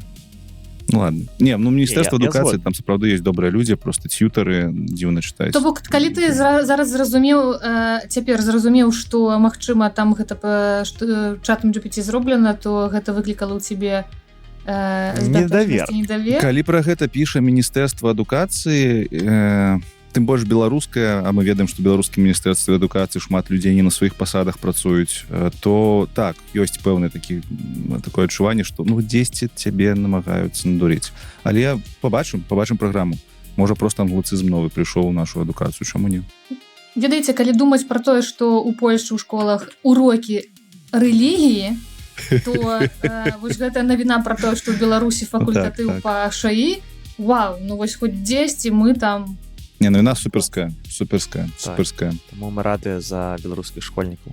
Калі вы беларускі школьнік ці маці бацька беларускага школьніка, аддавайце на факультатыў. Так, першае, аддавайце на факультатыў, можете там не пісаць, але напішыце, распавядзіце, можа, ўжо вядомыя нейкія дэталі. Ідзем далей. Вельмі крэатыўная рубрыка «Розны». Як вы ставіцеся да пластычнай хірургіі? Цудоўна. Ці вы што-небудзь плануеце, хлопцы? Не магу дачакацца, аж пастарэю. Я нават рабіў штосьці, але ну ладно. Гэта застанецца сакрэтам. Ну, сказаў А, скажы і Б. Не, гэта не для этэру. Магу вам потым распавесці як-небудзь прыватных размовах. А зато цяпер можна захвоціць усіх, уключыць, паглядзець нас на YouTube, каб разглядзець Лёшу. Тут яно не бачна. Все нормально. Добра. Ну, я просто закінула, ведаеш, ты да больш дэталю. Яўген, ну ой, ты... зараз... Ну, давай, ну, Яўген. Жартаваў зараз ці пра тое, што... Не, ну я нормально ставлюся. Ну, я лічу, што мы можам і павінны выкарыстоўваць тэхналогіі, каб выглядаць так, як мы хочам. Я не маю нічога супраць. Калі гэта сам чалавек вырашыў, сам чалавек пайшоў і зрабіў тое, што ён хоча, каб спадабацца самому сабе, то няма ў гэтым нічога дрэнна. Ну, а тое, што гэта там у Японіі пераўтварылася ў тое, што дзецям на 18 гадоў дораць пластычныя аперацыі, таму што яны вельмі хочуць. Ведаеце, што я вам скажу? Гэта тренд? Гэта вялікі тренд, так. Не, я не ведаў. Я вам раскажу пра тренд, які вас, можа, яшчэ больш шакуе. У Польшчы на... Як гэта называецца, калі прычасці першае? Камунія. На камунію у Польшчы раней дарылі аперацыі, каб падцягваць вушы бліжэй, каб яны так не тарчалі. Сур'ёзна. Калі гэта было? Гэта быў такі тренд у Польшчы. А нафіга? Каб што? Ну, бо хлопчыкі ці там дзяўчынкі таксама саромеліся таго, як тарчаць вушы. І на той момант тренд быў такі, больш каб вушкі былі сюды. І вось на камунію, напрыклад, дарылі грошыкі на гэта. Таму я супраць трендаў, але я за... Як гэта вольнасць выбару. Такая навіна, давай. Чаму спытала? Таму што пластычныя хірургі сутыкаюцца з праблемай, бо кліенты прыходзяць да іх з згенераванымі ідэальнымі тварамі. Блин, прикольна гэта, кстати. І просяць зрабіць штосьці падобнае. І вядома, што часта гэта проста немагчыма, таму што шаі табе нагенеруе чаго заўгодна, які заўгодна твар, і хірургія пакуль што не здольная зрабіць так жа, то бок калі тебе там асіметрыя ці яшчэ што-небудзь, но ты гэтага, ну, гэта просто немагчыма. Вось, таму, карацей, вось ёсць такая праблема, і што з гэтым рабіць? Ведаю. А мне вось дзіўна, там пішуць у гэтай навіне, што прыходзяць людзі ў залатым веку, узросце, і кажуць, што хочам мы выглядаць вось так, як намалявалі, а там нібыта ты на 20-30 гадоў маладзейшы. А што, раней такога не было, што прыходзяць людзі сталыя і такія, ось, мне тут 15 гадоў, зарабіце мяне на 45 гадоў маладзейшы. Не, раней, ведаеш, прыходзілі з такі выразаў нажнічкамі з часопіса, не ведаю, Анджеліна Джолі. І прыходзіш з гэтай раздруковачкай, а цяпер нагенераваў і... Не, Лёш, мне падаецца, раней такога не было, бо зараз штучны інтэлект яшчэ больш неяк, ведаеш, ён нібыта робіць цябе, але не зусім цябе, ведаеш, нейкую лепшую версію цябе, ну вось нешта каля гэтага, тому, канешне, цікава. Але мы жывем, канешне, з вамі ў часы вельмі цікавыя. Сапраўды, слухайце, але все ж таки мне падаецца, што як ты ідзеш да хірурга пластычнага, ты можаш праз штучны інтэлект все ж таки згенераваць нейкі рэферэнс і сказаць, што ну я вось не дакладна так хачу. Але вось форма носа мне вось тут намалёваная такая, як мне хацелось. Можа там зрабіць прыблізна штосьці такое. То бок, як падрыхтоўка, да. Так, напэўна, гэта добры інструмент, каб трошкі, ведаеш, як гэта, паэксперыментаваць, не ведаю, з формай носа, там, яшчэ чымсьці. Так, ну, але трэба разумець таксама рэаліі таго, што людзі могуць зрабіць. Таму... Але вельмі цікавая навіна, канешне. Тут там столькі выразна акрэсленыя скулы, штосьці з носам, пульхныя вусны, вялікія вочы. Для мужчын шырокая лінія падбародка, ніжэйшыя бровы і поўныя верхнія павекі. Я не уяўляю, што можна прыйсці з запытам, вось зрабіце мне гэта ўсё. Вы ведаеце, у меня Інстаграм апошнім часам чамусьці падсоввае рілсы, дзе мужыкі мацуюць сківіцы просто. Там типу, 800 дзён мацую сківіцы. І там сапраўды у чалавека вось такія раздутыя мышцы, тут ён там можа гэтымі сківіцамі лезвені дрот просто стальны есці. Лёша, цікава, чаму гэта алгарытмы табе гэта пацоваць? Можа, таму што ты гэта пачаў глядзець? А гэта праз наш чэлендж. Гэта праз чэлендж. Мне ж барада, мне што... Шо мацую, шо не мацую, ўсё бачна не будзе. А мы з вами пераходзім да агентаманіі. І гэта таксама цікавая навіна, якую я пабачыў. Не ведаю, Лёша цяжка вздыхае, але у мяне ёсць нават тут асабістая гісторыя. Я, напэўна, вельмі хуценька агучу саму навіну і распавяду толькі сваю гісторыю. Значыцца, грамадскія месцы запоўнілі вайп-кодары з адкрытымі ноутбукамі. Нельга прарываць задачу. Я, калі пачытаў гэтую навіну, я літаральна памятаю, як я працаваў з дому, і у мяне Клод нешта мне рабіў. Клод-код, так? І калі ты зачыніш, то насамрэч все скончыцца. А мне трэба было кудысьці пад'ехаць, я не памятаю, ці то на прыпынак, ці то кудысьці яшчэ. І я ноутбук вось так заставіў так трошкі прыадкрытым, паклаў яго ў карзінку майго ровару і паехаў, куды мне трэба. Нібыта, каб у мяне все працягнула працаваць. Але ведаеце, аб чым я не падумаў? Што камп'ютар ты быў падключаны Wi-Fi да дома, і у меня все равно все прорвалось. Я памятаю, што я пад'язджаю, падаецца на прыпынак, дастаю ноут, уже чакаючы, што там, і у меня просто все зламалось. Таму, калі вы раптам будзеце рабіць таксама не зачыняць ваш лаптоп, каб ваш код працягваў працаваць, калі ласка, падключыцеся дома да мабільнага інтэрнэту, а потым ужо... Ну, я уявіла, як ты едзеш на ровары, і ў цябе ў гэтым кошачку ноутбук адкрыты. Так, ён адкрыты ноутбук, так, я не глядзеў. Тут, можа, трэба пазначыць людзям, што вайп-кодеры, людзі, якія пішуць код з агентамі на камп'ютарах, ім трэба, каб камп'ютар заўсёды быў у працоўным стане, каб ён не засынаў. Так. А так як яны працуюць у асноўным на лэптопах, то лэптопы павінны быць крышачку прыадкрытымі, бо як толькі мы закрываем лэптоп, гэта датычыцца ў асноўным макбукаў, бо на віндзе можна спакойна паставіць, каб у цябе ў зачыненым стане камп'ютар працаваў. Але так як шмат вайп-кодераў працуе на макбуках, а ў макбуках такой магчымасці няма, то як толькі ты закрыў макбук, у цябе адразу ўся праца спынілася. І таму вось Яўген ездзіць з адкрытым прыадкрытым макбукам на ровары, таму зараз на Аліэкспрэсах прадаюцца усялякія ўстаўкі USB-парты, каб там дзіўна выглядае резинка, гумка, якая просто з USB-парта тырчыць, і ты яе можаш падкласці паміж экранам і ноутбукам, каб ён не зачыняўся да канца. Людзі прыдумалі флешкі. Так, флешка, якая імітуе, што у цябе падключаны экран, тады макбук думае, што тыпу ён таксама... Ёсць знешні экран не засыпае. Ну гэта капец. Але ну цікавыя часы жывем, не? І я прям памятаю, вось ты, Лёш, сказаў, што ён трошкі прыадкрыты. Я яго прыадкрыў больш, бо праз вібрацыю, калі я ехаў на ровары, ён у мяне ўсё роўна трошкі зачыняўся, мне трэба было, каб ён да канца не зачыніўся, пакуль я даеду. Вось, але ну вось такія рэаліі. Ну што, ну часам гэта займае час, пакуль агент сабе ўсё накодзіць, то бок часам гэта можа быць і там паўгадзіны, таму такія вырашэнні. Вельмі цікава, ці ў нашых слухачоў ці слухачак ёсць таксама такі досвед, падзяліцеся з намі. А ён, дарэчы, не унікальны гэты досвед на роварах зноў там. Я вось монтажом займаюся на макбуках, таксама на ноутбуках, і у мяне монтаж, ён складаецца з таго, што ты штосьці зрабіў, а потым запускаецца працэс рэндера, калі камп'ютар просто падлічвае і, карацей, монтуе фінальны відос самастойна, без твайго ўдзелу. І гэты працэс, ён можа доўжыцца 2 гадзіны, 5 гадзін. Мне бывалі 9-гадзінавыя рэндеры. Падчас гэтых рэндераў макбук павінен быць адкрыты, працаваць.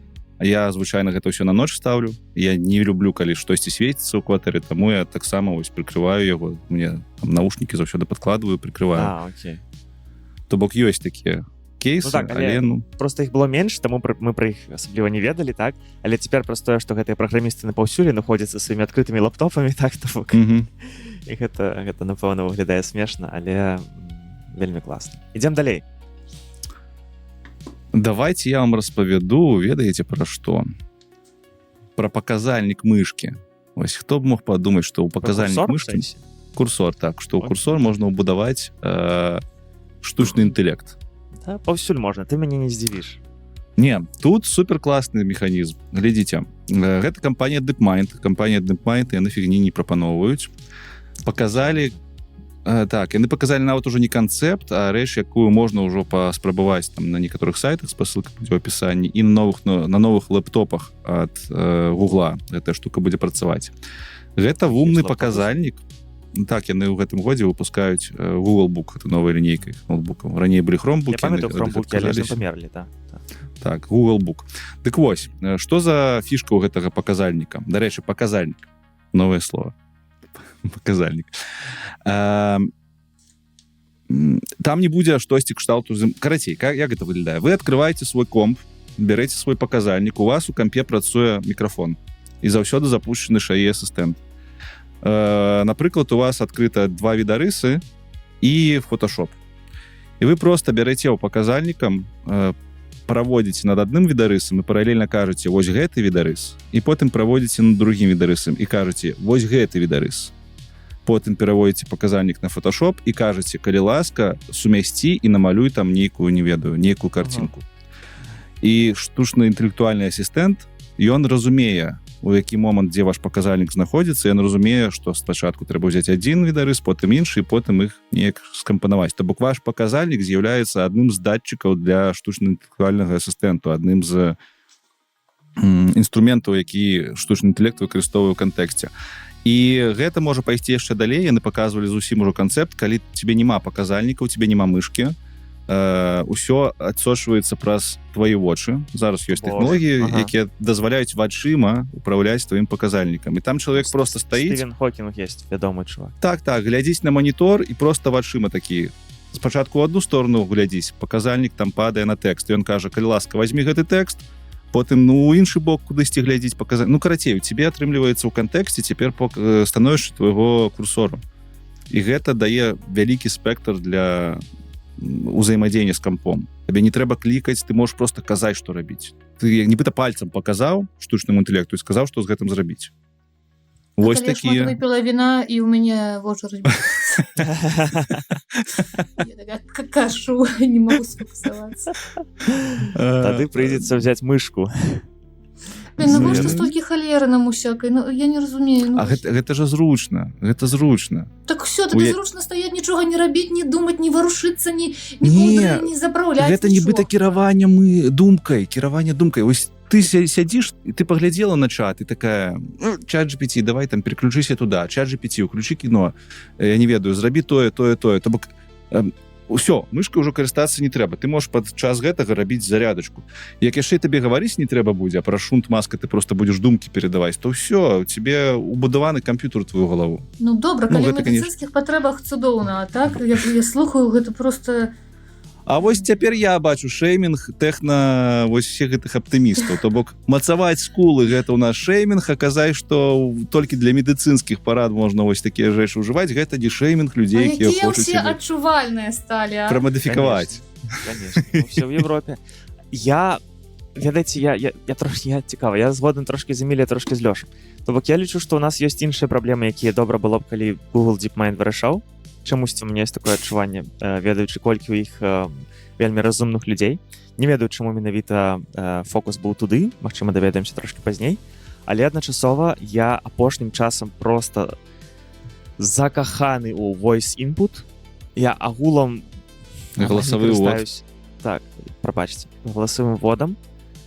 Я ўсё дыктую проста, асабліва ў лаптоп. У тэлефоне ўсё яшчэ менш, але ў лаптоп, калі асабліва сяджу і працую, 95% маіх паведамленняў у Slack'у, гэта такі месенджер працоўны, ці мейлаў, ці яшчэ чаго заўгодна, я проста надыктоўваю, гэта 100 разоў хутчэй, і таму я магу зразумець, як гэтая тэхналогія зробіць яшчэ досвед яшчэ больш такім цікавым, бо я люблю размаўляць з камп'ютарам апошнім часам.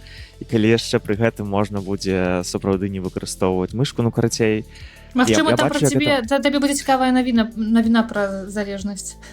Яшчэ раз, гэта не пра невыкарыстанне мышкі. Не выкарыстоўваць мышку можна ўжо гадоў 5. Ёсць дэвайсы, якія вочы адсочваюць, і яно працуе не вельмі добра. Гэта пра тое, што мышка і паказальнік з'яўляецца дадатковым кантэкстам для твайго шыі асістэнта. Окей. Добра. Але, ну, гэта цікава. Гультаі. Так. Мы ўсе будзем.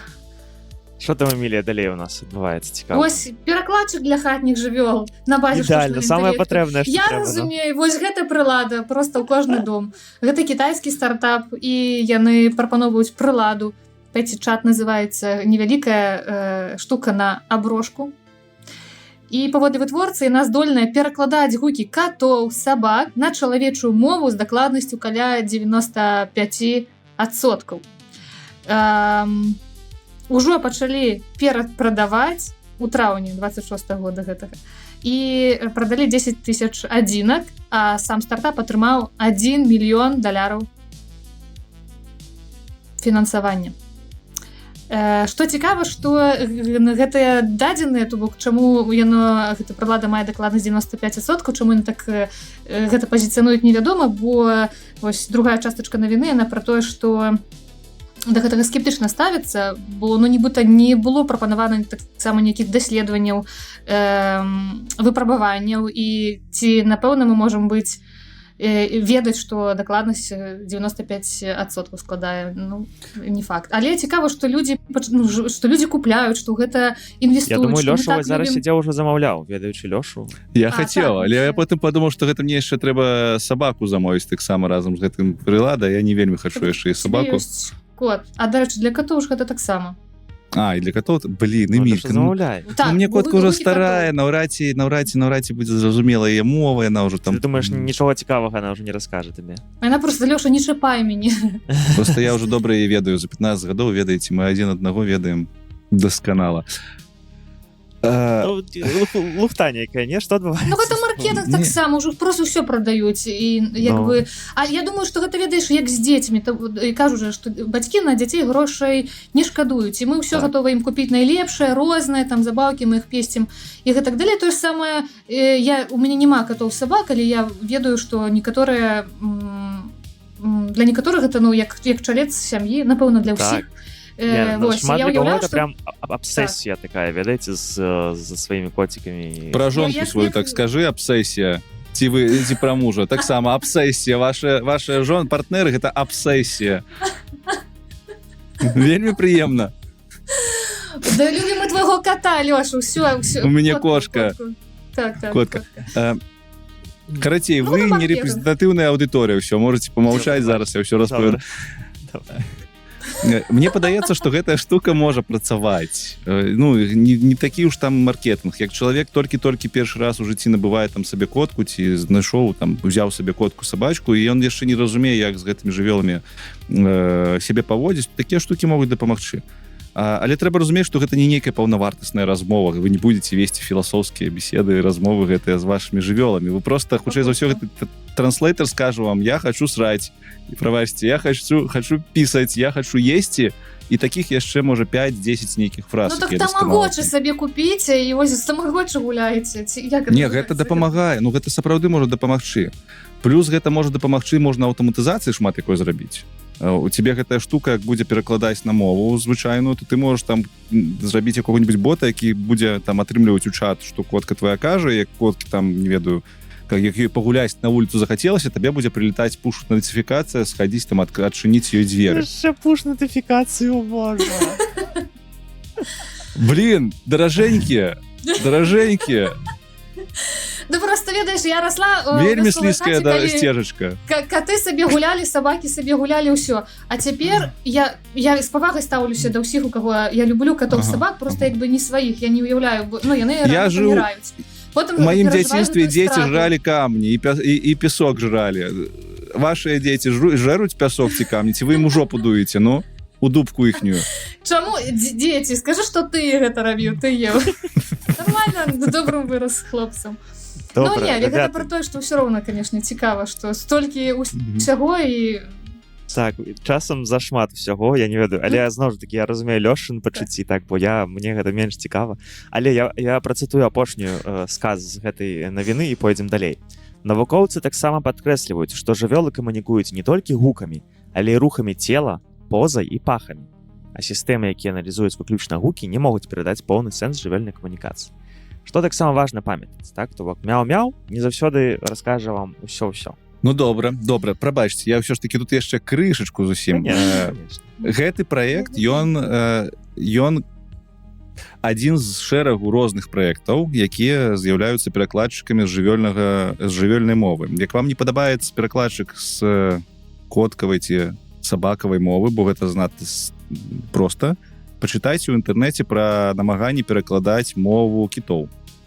Вось там сапраўды, і там таксама штучны інтэлект выкарыстоўваецца, там невялікія адсоткі пакуль што атрымалася зрабіць, але мова кітоў яна лічыцца вельмі складанай. Кіты яны не менш разумныя, чым мы, шмат хто лічыць, і там сапраўды навуковыя працы па таму, каб наладзіць камунікацыю з іншым розумам на планеце, гэта кіты. І ў тым ліку яны ўсе працуюць над адной ідэяй прыкладна. Таму як рухавік галіны, это круто. Што часамі людзі так камунікуюць, што патрэбна яшчэ дадатковая прылада для перакладчыка. Калі ты выпіла шмат віна? Не, я, дарэчы, яшчэ лепш камунікую. Ну, гэта правда. Жартую, добра, не п'ю. Ідзем далей. Гікаўшчына. Лёш, давай праляцім гікаўшчыну. Давай. Эмілія, дзве. Лёша, і потым яшчэ парэш сваё, вось гэта... Так само расказваў у інтэрв'ю спадару Гурневічу про тое, што віно не п'е. Парэш потым гэта. Не буду я нічога рэзаць, все, адстань, адчапіся.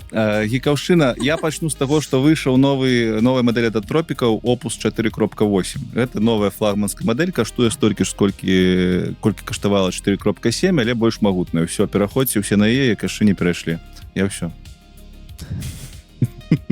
Это было хутка, тады я паспрабую яшчэ хутчэй. Gemini Omni, вельмі класная новая лінейка мадэля от Гугла, магчыма, вы бачылі, была цэлая канферэнцыя, дзе таксама Демис Хасабис, мой краш, там все расказваў. Карацей, што я хочу падкрэсліць, каб вы пайшлі пашукалі, як Google, Gemini Omni умее рэдагаваць відэа, наколькі гэта вау-эфект. Я не ведаю, ці вы, ребята, бачылі некаторыя прыклады, але яны прям умеюць замяняць вось вельмі рэалістычна, таму вельмі раю проста пашукаць, да чаго мы ўжо з вами дайшлі і куды дипфейкі ідуць і прыйдуць, і што нам з вами яшчэ трэба ва ўсіх краінах такія законы, як у Нішмаі. Я б тут усё ж такі спыніўся крышачку на гэтай мадэлі, таму што яна супер цікавая. Ніхто, акрамя Гугла, не робіць такіх омні-мадэляў. Омні-мадэлі, хто не памятае, гэта мадэль, якая можа на ўваходзе ўспрымаць розныя тыпы дадзеных, на выхадзе выдаваць розныя тыпы дадзеных, і ўсё гэта ў аднастайным выглядзе ўнутры сябе.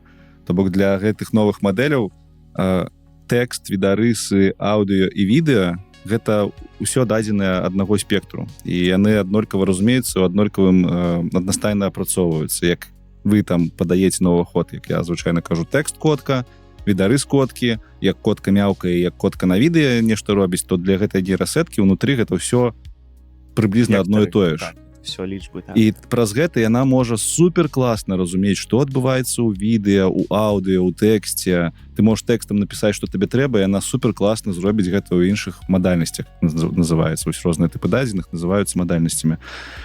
І ні Антропік, ні OpenAI не робяць такіх сетак. Ну, то бок, у іх таксама омні-сеткі, але яны не працуюць нармальна з аўдыо і з відэо. Яны наогул не працуюць з аўдыо і з відэа. Google адзіная кампанія, якая на сваёй нейрасеткі больш-менш навучыла нармальна працаваць з аўдыо, а вось Gemini Omni хутчэй за ўсё ўжо і з відэа афігенна працуе, з аўдыо больш-менш нармальна будзе працаваць, бо раней на гэта дрэнна рабіла. І ўсё гэта нас набліжае недарам Google, недарам DeepMind, недарэмна, так, недарам, нема такого. Карацей, яны гэтымі сеткамі набліжаюць нас да так званых world моделаў, мадэляў, якія будуць разумець усе тыпы дадзеных і усе тыпы дадзеных змогуць генераваць на выхадзе і будуць разумець фізіку. У прыватнасці Хасабіс на прэзентацыі казаў, што самая адметная рыса гэтага Gemini Omni, акрамя апроч таго, што яна мультимадальная, тое, што яна супер класна разумее фізіку і механіку. Вось гэтага сеткі не маглі рабіць раней. Ён паказваў, як там відосы генерацыі, як шарык нейкі коціцца шкляны па дрэву. І там супер класна апрацоўваецца фізіка, то бок гэта яшчэ world model.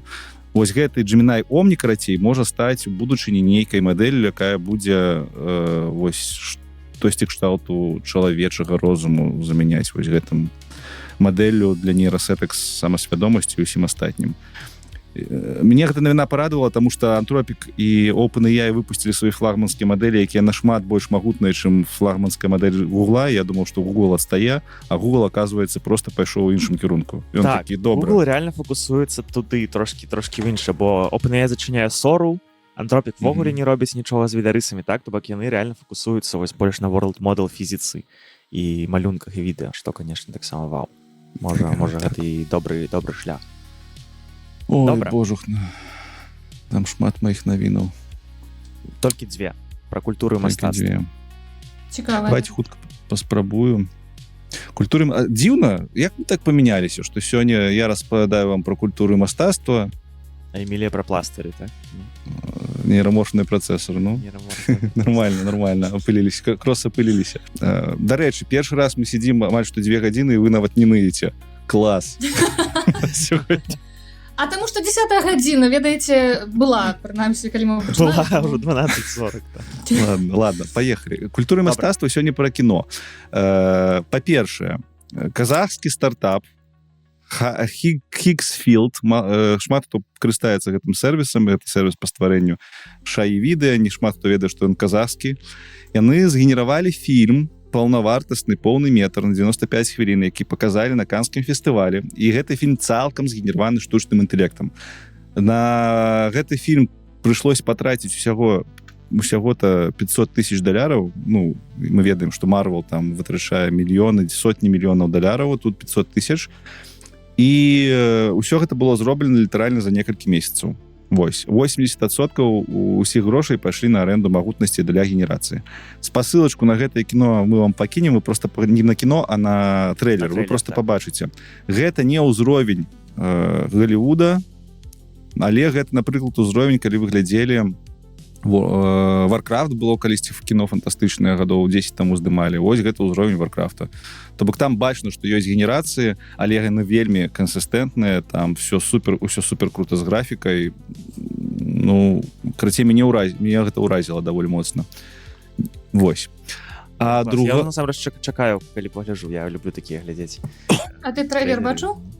Я яшчэ не, я вельмі хочу паглядзець. А я здзівілася, калі пабачыла навіну, што $500 000 на гэта пайшло, як бы навошта, для чаго, а потым паглядзела сэнсе навошта. Ну, я ў сэнсе, што гэта многа, гэта як бы на шаі штось. А тебе не выклікае пытанняў, калі ты бачыш там, не ведаю, чарговы фільм ад Марвела, які просто ні аб чым, і там 20, 40, 100 тысяч $, мільёнаў $, траціць, не тысяч мільёнаў. Аватар мільярд каштаваў, здаецца, так? Не, ну Аватар гэта легенда, не трэба. Окей, так. Мне шмат чаго здзіўляе, але тут я так... А потом зайшла паглядзець трэйлер і захапілася, заліпла, і такая, окей, добра. Ну і сцэнар там же ўсё ж таки пісалі людзі, то бок там толькі пра генерацыю размова ідзе, генерацыя саміх кадраў, гэта шае ўсё яны на астатняе. гэтым фокусуюцца, так. Ну. Ну, а другая навіна цікавая тым, што людзі не заўважылі, што штучны інтэлект быў шмат дзе выкарыстаны ў новым серыяле ад Амазона. У Амазона зараз выйшаў топавы даволі серыял, адзін з ключавых, як кажуць. Дарэчы, біблейская драма, у нас же шмат слухачоў рэлігіёзнікаў, я думаю. Рэлігіёзнікаў. Рэлігіёзнікаў. Гэта ж не негатыўна. Ой, блин, верніка. Тупы. Не выразай. Ну ладно, я не буду выразаць, конечно. Ведаеш, я зноў пра белае паліто.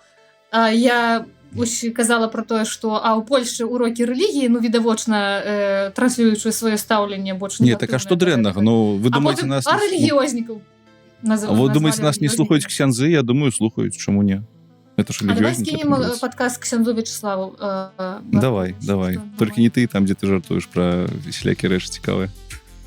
Папярэдні, напрыклад. Добра. 26 год. Так што там, карацей, фільм House of David, зразумела, пра біблейская гісторыя.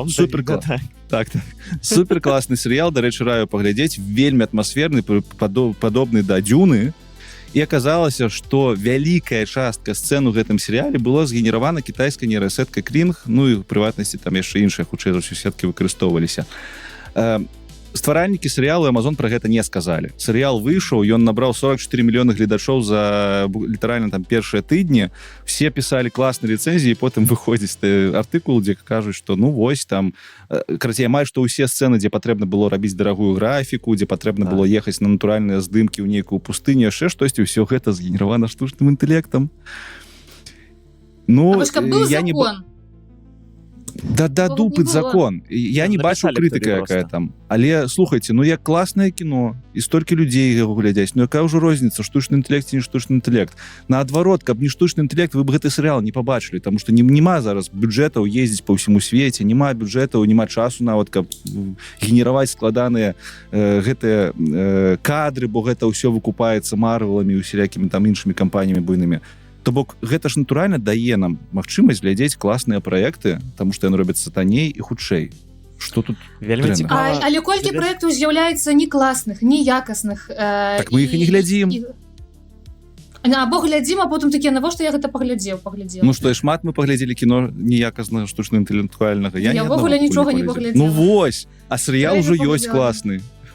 Ну максімум Сецівіра там дзесьці. Сецівір топ. Карацей, пытанне ў мяне ёсць наступнае. Але мы ведаем, што гэта шаі. Ну, і... Так, даволі адкрыта ведаем. Так. Ребята, пытанне ў мяне было такое, бо Лёша сказаў, без гэтага мы б не паглядзелі такі серыял. А ці патрэбна нам столькі контенту? Ці можа ўсё ж такі мы ўжо генеруем дастаткова контенту агулам? Калі я яшчэ што не даглядзела. Эмілія ўвогуле не спяшаецца глядзець контент. Ну, карацей, ладно. Добра. Эмілія, этычная навіна у нас одна. Чаму одна? Там дзве было. Я другую выдаліла.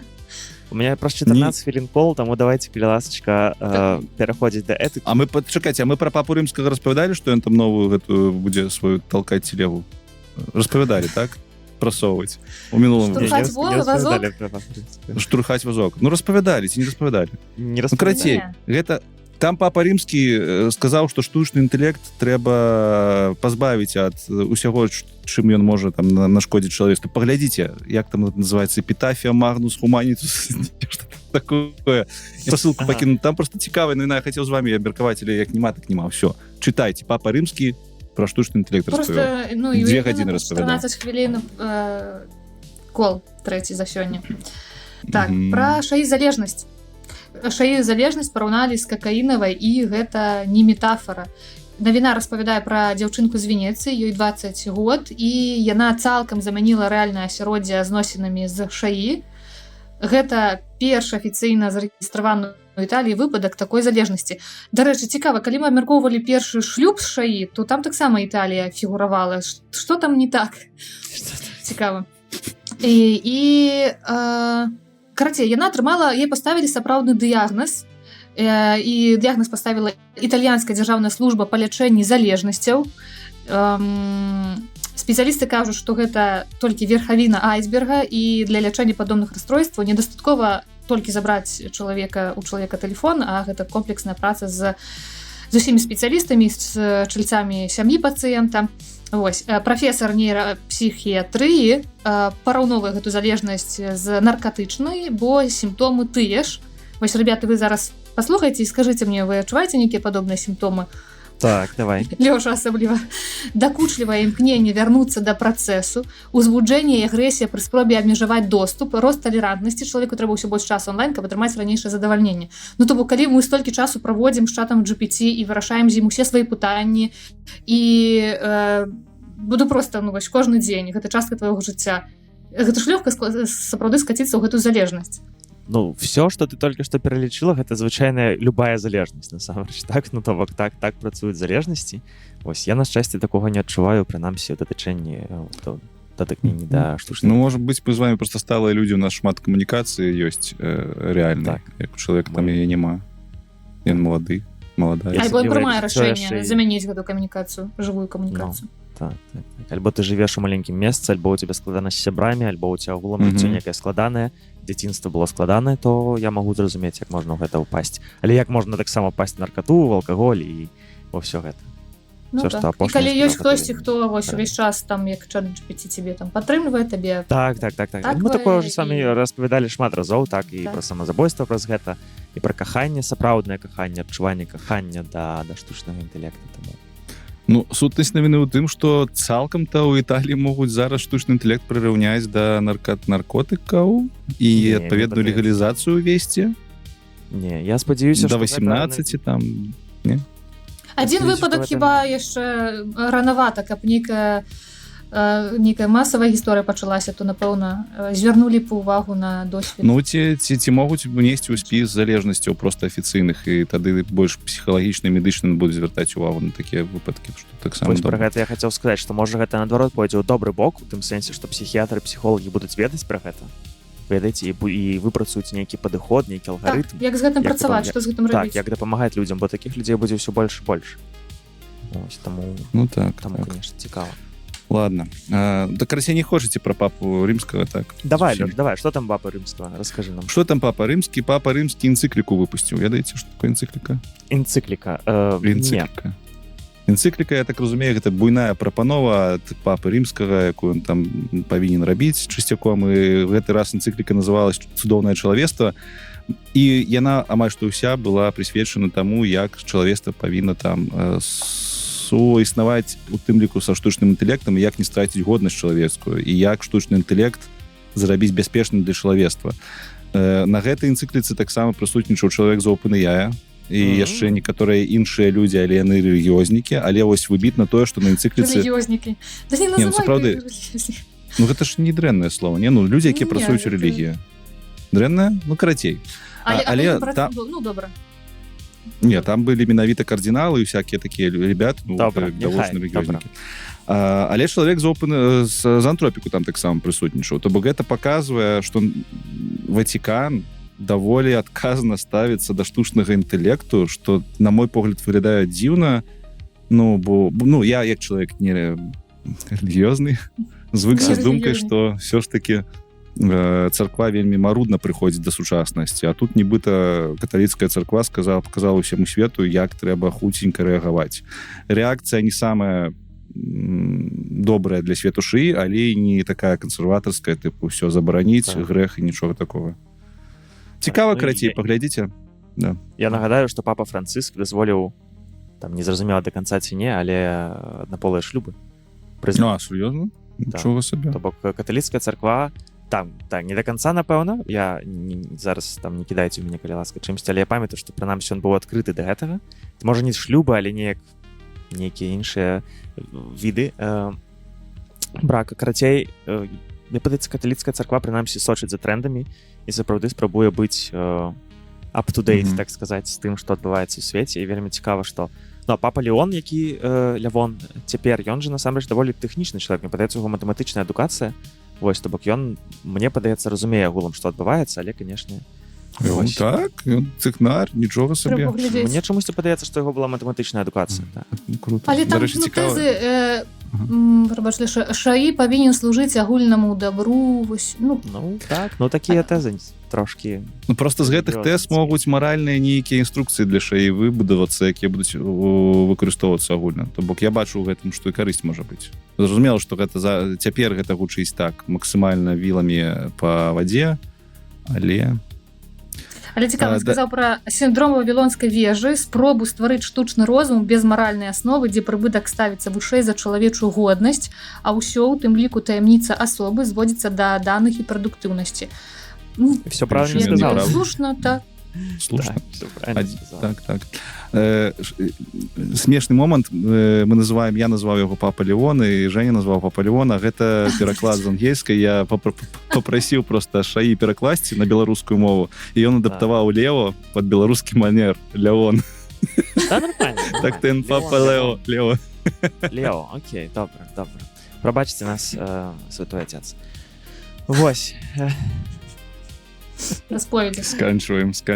Давайте ўжо. Выправляем памылачкі. Добра. Пра аб і пра некалькі разоў раней узгадвала.